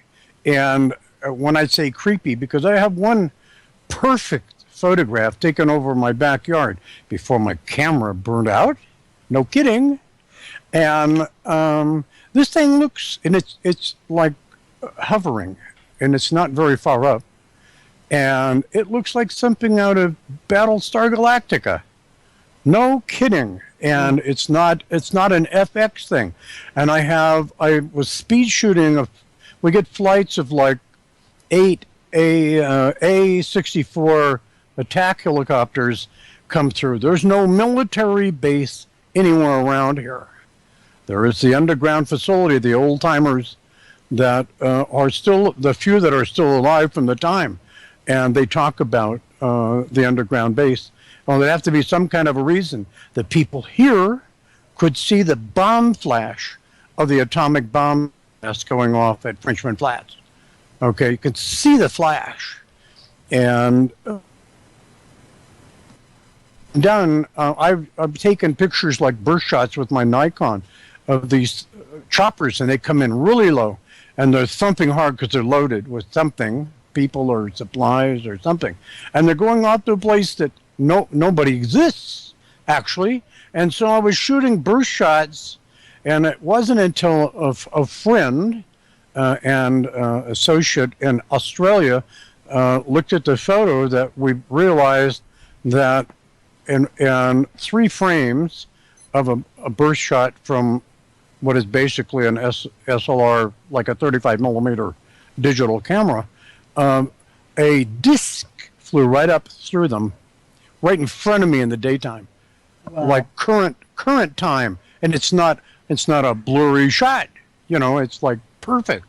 And so it goes on and on. And like I told you, Bill, my wife and I were out in the backyard one evening, a couple of, it's been a summer ago anyway, and suddenly this massive UFO just appeared in the ink black, perfectly clear sky we have, low, very low, and moving very slow. And then it winked out. And she said, I will never, ever doubt or question if there are UFOs again. Ever. You know, it's just quite a lot, don't they? From what Henry, I have a question for you. This is Jade here. To get back to the UFO that you said crashed in the woods, you said the guy was out there measuring the distance and how fast it would have came in and everything. Did they ever get a weight on what the unidentified object weighed? I didn't hear the very first part of what you were saying, and then I picked up the very last of it. Could you repeat the front end? Okay, yeah. The UFO you were talking about that crashed in the woods. The first one didn't crash; it landed. All the stories about it being shot down, hit by lightning, ray gun fights with the aliens and the retrieval team, all of that is untrue. Oh, okay. So the one that the guy, you said the researcher went out there and it was 22 inches crater that it made? A researcher went out there? Oh, I see what you mean. Basically, he's a bomb blast analyst at from the Materials Division at Frenchman Flats Atomic Bomb Blast. Okay, His name so was. Yeah, go ahead. okay, so the UFO was not there then. It took back off again. No, the UFO was there. It was recovered. Well, oh, that's okay. That's what I was asking. And you said it wasn't. Oh, you I'm didn't sorry. hear me. I mentioned it. Yeah, that's okay. Okay. Did they ever get a weight on what that weighed? Are you saying weight? A weight of the UFO. 5 tons. Okay, so it weighed 5 tons, 10,000 pounds. Okay. 5 tons. It was loaded aboard a 40-ton capacity M25 tank transporter that was loaded aboard a rail car along with other lift equipment and a whole bunch of stuff from Camp Irwin, which is located due west by rail from Kingman, and because there's nothing here then, there's nothing here now, and the Army Air Corps base that was here during World War II for training B-17 crews, gunner crews mainly, and the tower that's reputed to have been used in 1953 by some airman seeing a UFO crash at night and all of that, that fell into disuse before the war ended in 1945. It was stripped of all the equipment, including the radar PIP screens, and all taken out of the tower in June 1945, and all that equipment was destroyed. And the Army Air Corps left Kingman, the base, forever in August 1945. Okay, so nobody saw anything in the tower 8 years later because it's on the Register of National Historic Sites right now. The tower is still there, and it's still stripped, just like it was. The craft went down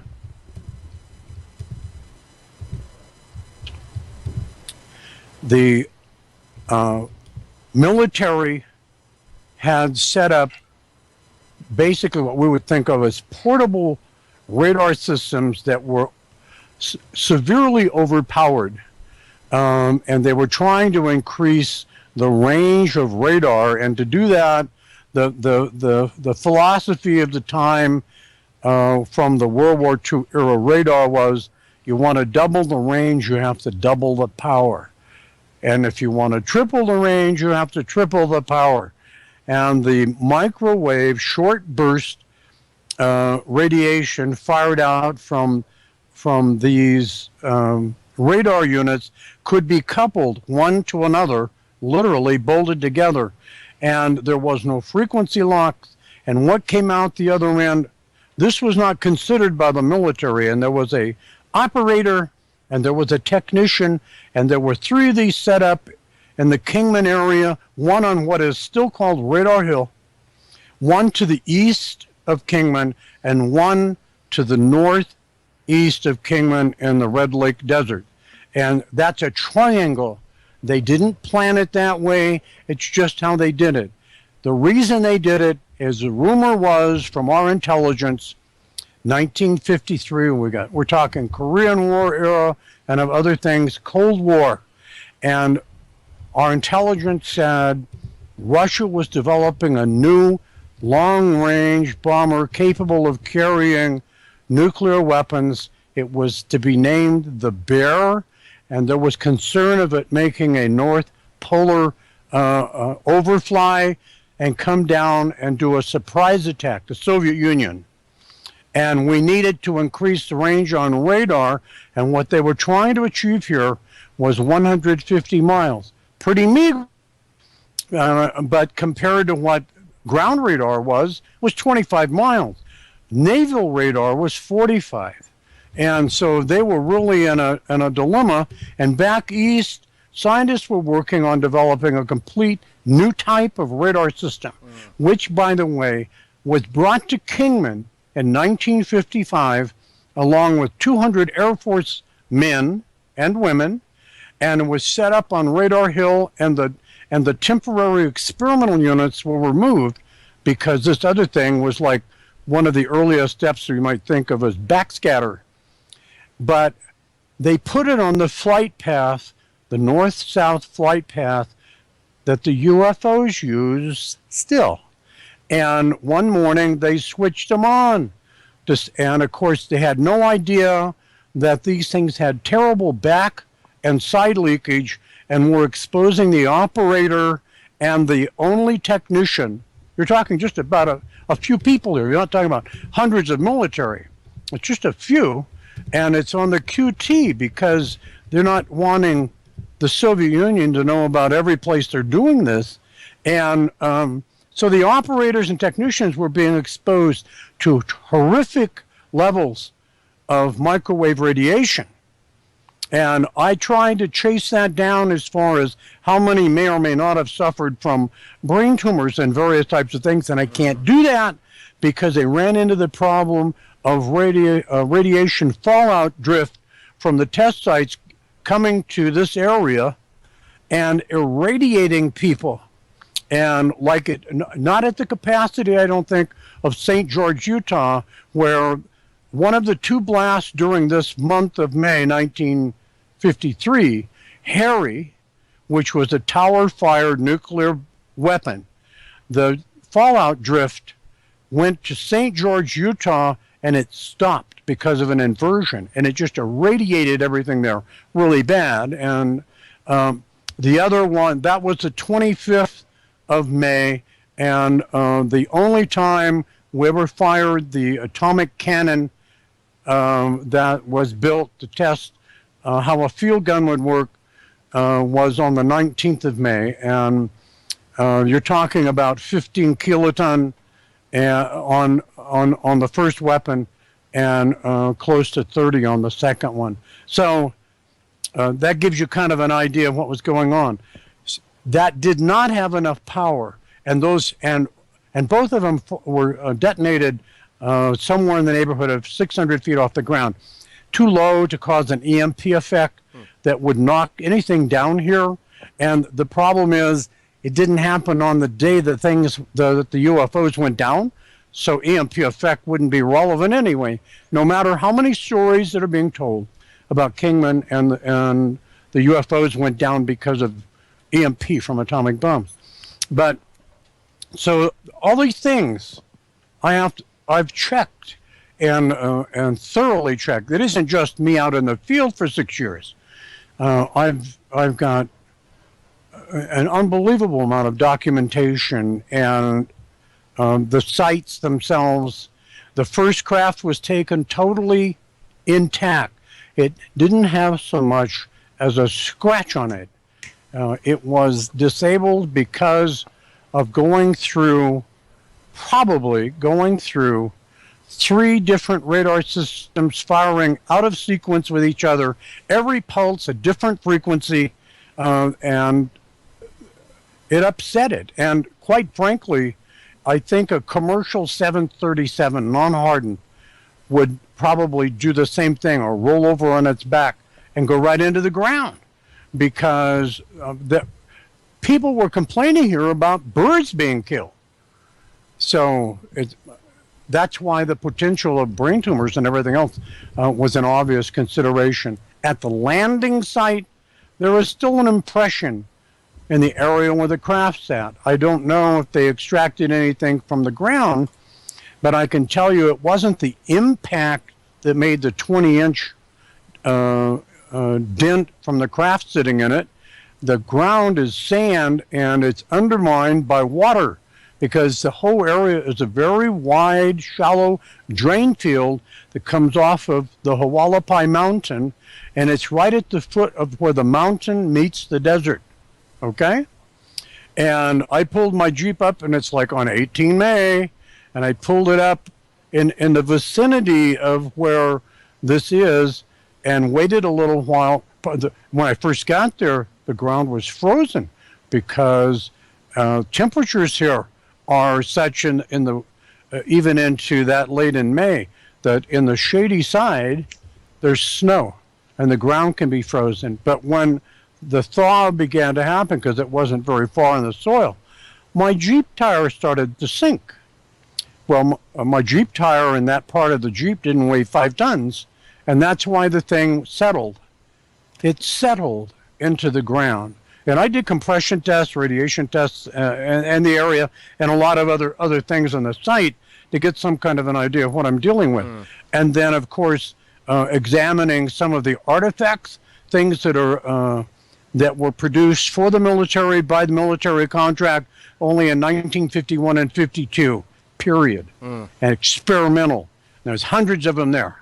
Okay? Harry, during the show, we didn't get a chance to ask, but I found something curious on your website that I was a little bit puzzled by about this symbol that was found on your Jeep while you were up on the terrain, on the rocky terrain, and you came. What was that about?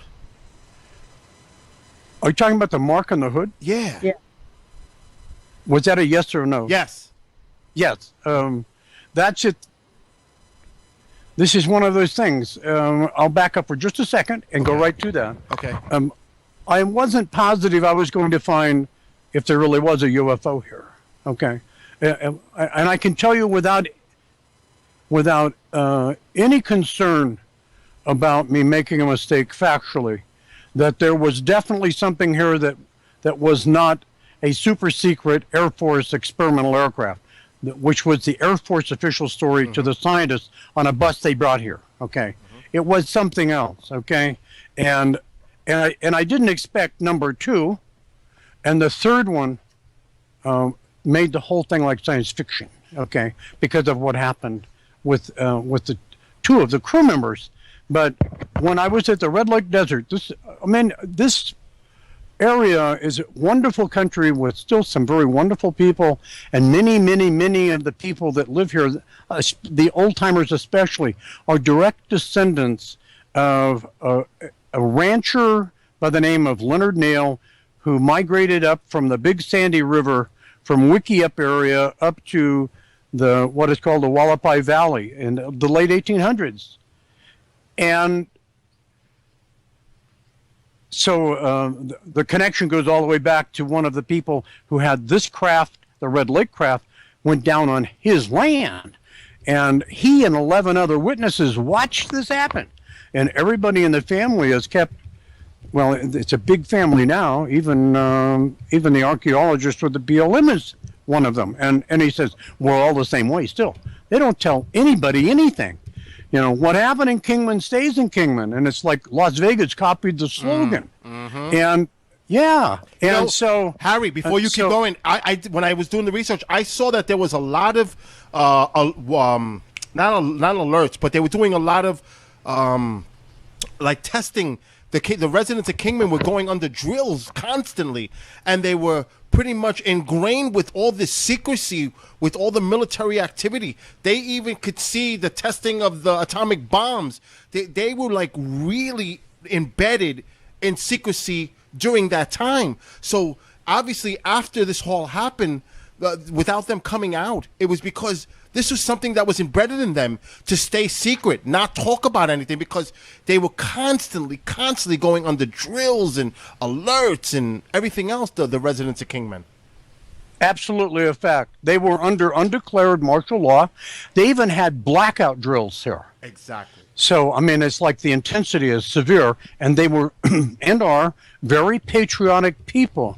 And the way the thinking was then, which you have to put yourself as a historian, you have to go back in time to and try to learn how these people thought and behaved, so you get an understanding of how things were. They trusted everything the government was telling them. Okay? And that's not necessarily the case today. Okay, the difference, the contrast. So, and they followed the golden rule of loose lips sink ships. And so they didn't talk. So that explains why, you know, some people said, well, we can't get anything. Or I've talked to a few people that are local, you know, and they don't know anything. And that's because they're not talking to the real people who were here and who are the descendants of those that were here. Right. And the sheriff and his undersheriff went out to, because equipment's going through Kingman only has 2 roads. And going out to the south end, it was called Old AZ93. It was a sanded road, dirt, that went to Wickiup, and it was a wagon road from there to Wickenburg to Phoenix. There was no highway at all. And so the sheriff and the undersheriff is getting complaints because there's a military equipment going through the middle of the 6 blocks of what is downtown Old Kingman. And so they went out to find out what was going on, and they went out to where this wagon road is that I found. And here is the military police with dogs. Nobody's getting through. And he demanded to see a commanding officer. And they turned him away. He spent 15 minutes trying to get in. He told everybody in Kingman. I mean, everybody knew. But anyhow, to answer your question,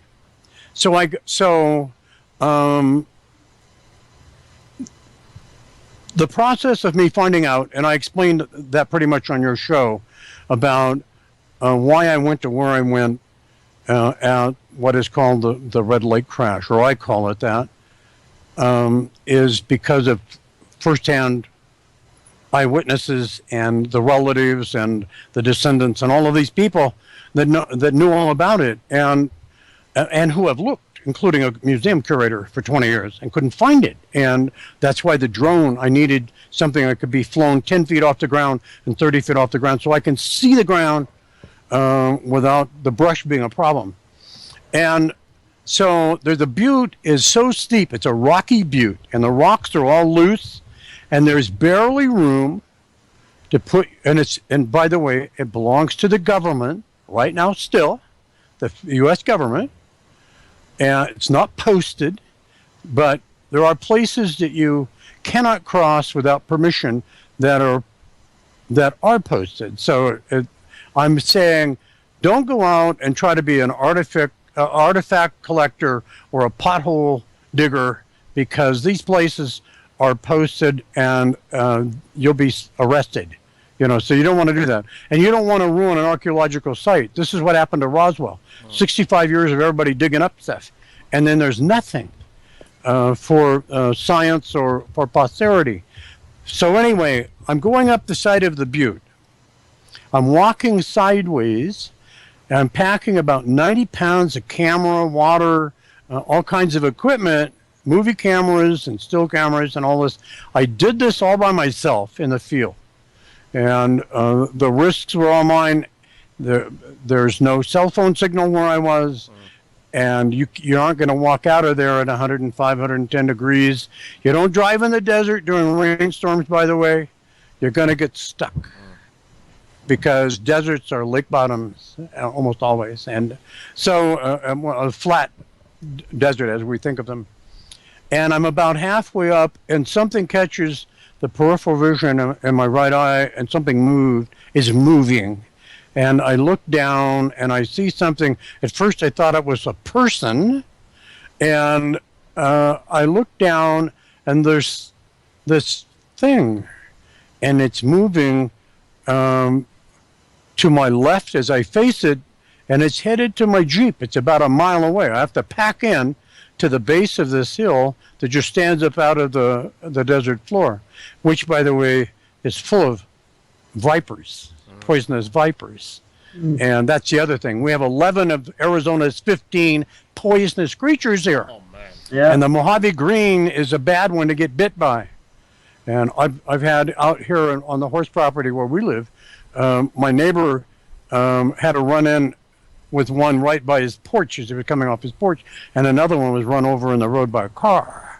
So that means there's a bunch of them someplace being out moving around. So anyway, so I see this thing, and it's moving smoothly, and it's like morning, more of the morning. It's not quite noon yet, and I look at it, and it's black, and it looked like it was kind of hunched forward, like a tall person, and it kind of hunched forward. I could not see arms, and I could not see its legs, and then I realized I was seeing light under it, and it was skimming along the surface of the ground. You don't have to believe this, because I didn't believe it when I saw it. And this thing was moving swift. It was like someone on ice skates, how smooth. And this is rough terrain, but it was not touching it. And the other thing that troubles me still was that the angle of the sun was such that it should have been casting a shadow. And this was, and I hadn't been drinking. I wasn't sunstruck. I wasn't looking through a lens, getting some kind of screwball thing. And I got the urge that I've got to get down the hill and get to the Jeep because this thing or person or whatever it is could hurt the Jeep, and I'm stuck on foot. And I only have the water I have, and that's a dangerous thing. So I started to do it, and I realized the thing was moving too fast, and it reached my Jeep and went on, and so I went on up, and I did the filming, and a lot of that film was, some of that film was in the DVDs that I released that are on Amazon right now. And when I got to the Jeep finally later to put my equipment away, I walked around to the passenger side, and the body of the Jeep is black, and it has dirt and grime on it, kind of sun-baked on, and hadn't had a bath. And here are these incredible marks on the passenger side of the hood. And I don't know what it means, but it's on my website, and it's right down to the painted surface.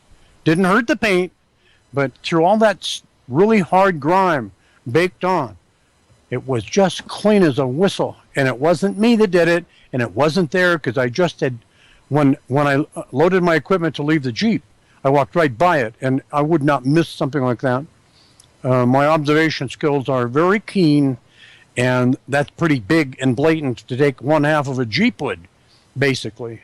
So as I drove out, I run a camera. I would run a camera in the Jeep, and I make comments to the camera in case something happens to me.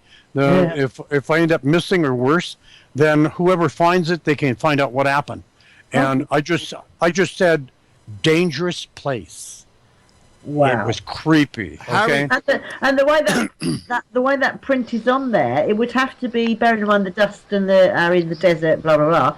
That would have to have been a wet hand, palm, claw, whatever you want to call it, because obviously it would have picked up the dust and removed it because it's so pristine.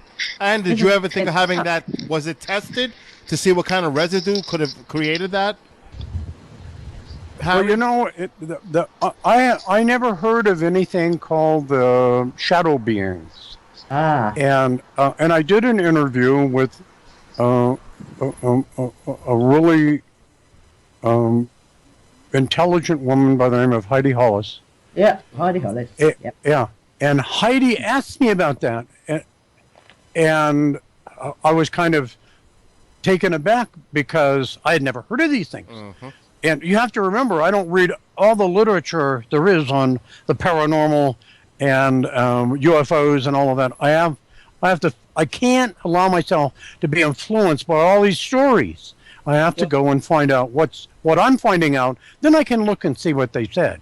Sure. This kind of thing. So I'm not influenced that way. And she wrote a book about them. Yeah, that's her subject. Hat Man.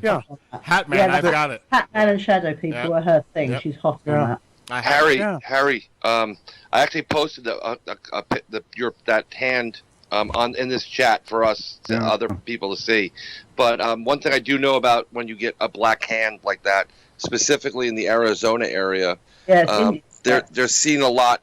Native Americans use them in general, but the most current modern version of that is done supposedly by the military or the black helicopter people to let you know that they know you're there. Good and Lord. You're getting too close to something you shouldn't be. Well, why don't they just leave a note? Sorry, but... That is their note. That is a warning for them. For anybody that sees them, you're too close to something here, move away, because things can happen. It looks like a handprint of some kind. It really does. It looks like a paw print or some kind of... It's got that extra bit that's like a velociraptor claw bit. Yes, it does. I don't know which side is right side up on that. You see, it's supposed to be the unit that is actually there to protect whatever secrets the government have. This is just through some research that I have, and that's their symbol, and it's pretty much a warning sign. It's like we can't put up a sign that says, don't go here. We don't want you to see what's here. but they're going to let you know you're too close. Miles Johnson's channel uses a very similar logo. If you have a look, the base is Miles Johnson. His YouTube channel uses that symbol. It's a yellow background with a hand on it. It's actually quite similar. It's the first thing I thought of, actually. I don't know whether that might be worth asking Miles. You know Miles, don't you, Bill? Yeah, that's really interesting to see if that symbol is around in any capacity, like even what Brian just said, by the military, because obviously, Harry, were you by yourself when you went there on this investigation to the area? Yeah. Yes. Now, yes. I mean, yes. I was completely by myself. Yeah, and is that you were the first, like you said, you were the first one to come upon that archaeological site? It didn't look like if it was disturbed in any way. Like you were the first person to actually go upon there and do the actual investigation on the site itself? It had not been disturbed.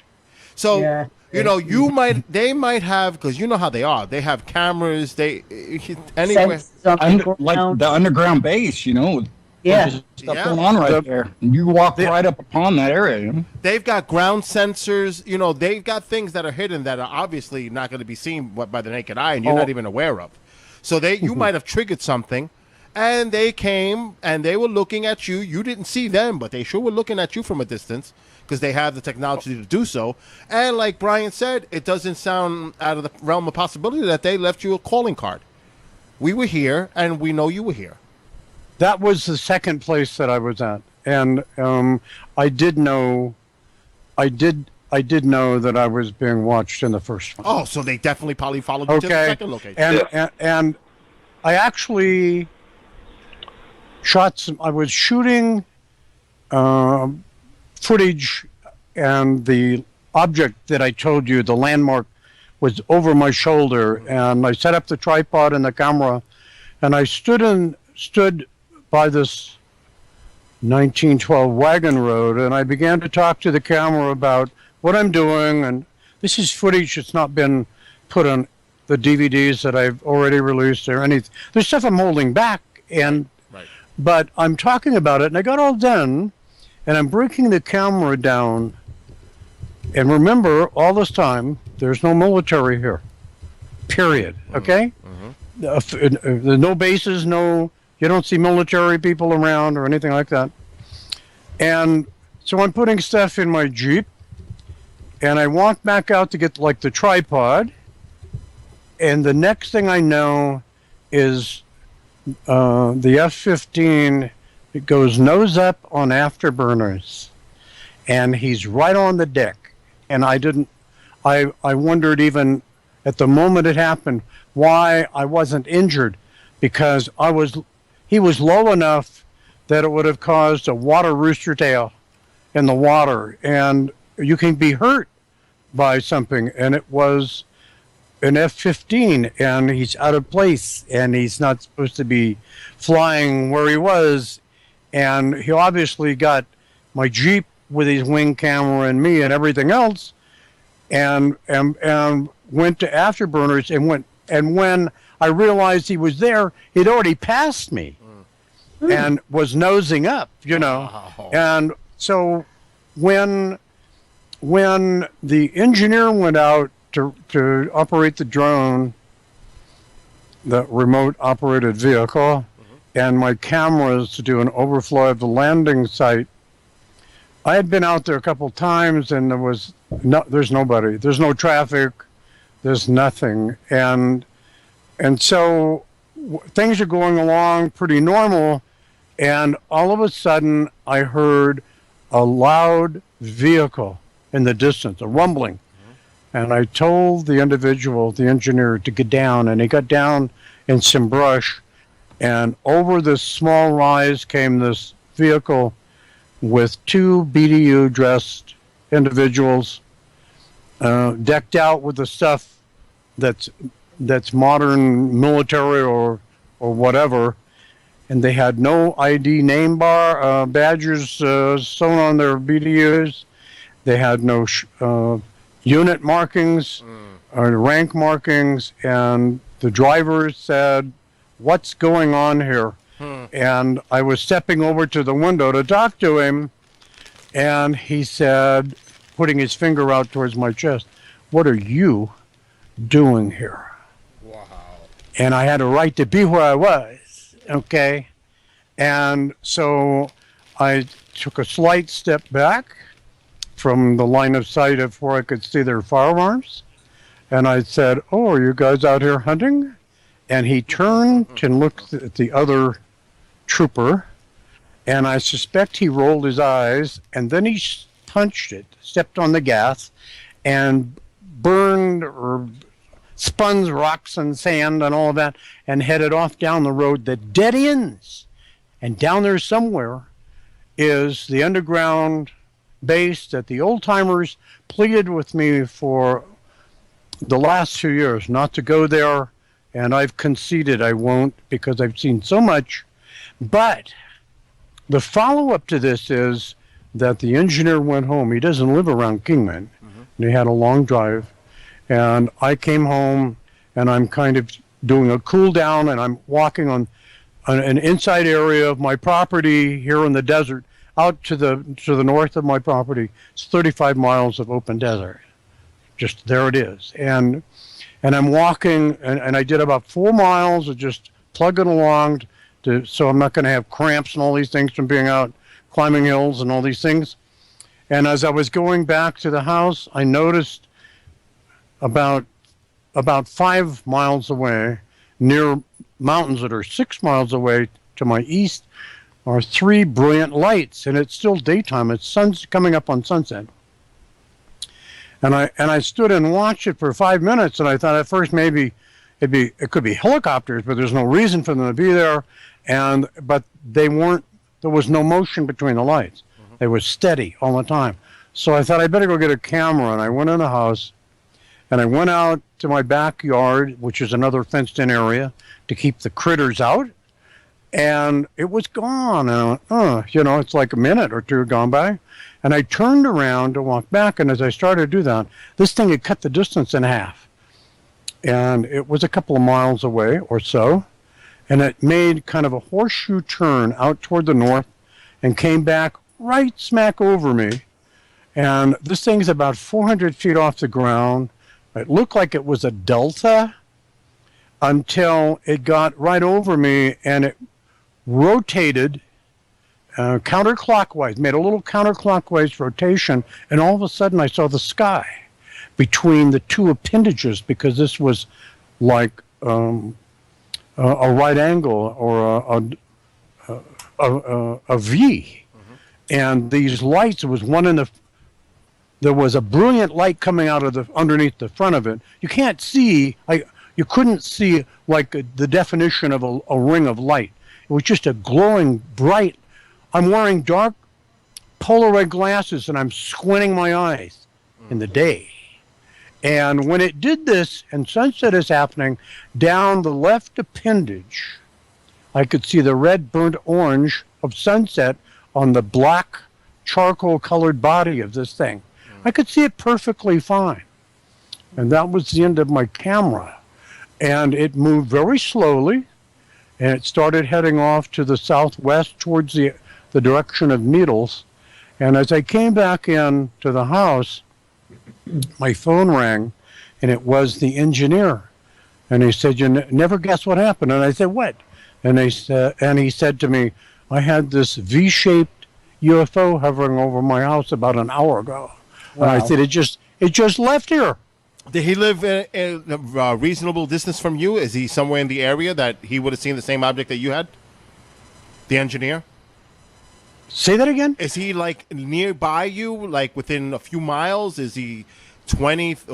He's 75 miles south. Okay, so you're saying he may have seen the same object that you had? So I could have seen another one just like it. Yep. But and so he's telling me about what he just saw, and an hour before and left, and it's like I just came in from seeing this thing, and it's like, so I'm not making this up. I wish I was sometimes, but I've seen some things out here, and I know at least if one listener on there that I know is still on there knows for a fact some of the things that I reported as it was happening. And but I don't make regular reports. I don't call up and make a report. Like that to kind of move thing. on or New Fork or Yeah, I don't file reports. I have enough to do with all the stuff that I'm doing, and but this has been a problem since the week before I turned 6 years old, and that's a different story. And I made national news. I didn't want to back. That was about 1979, and it's like hush. Got to hush this stuff down because I have a career, and anyone that's making these kind of reports is chastised and ridiculed, and can end up having a little bit of a problem continuing on in their career path. But What else we know? you know, would be an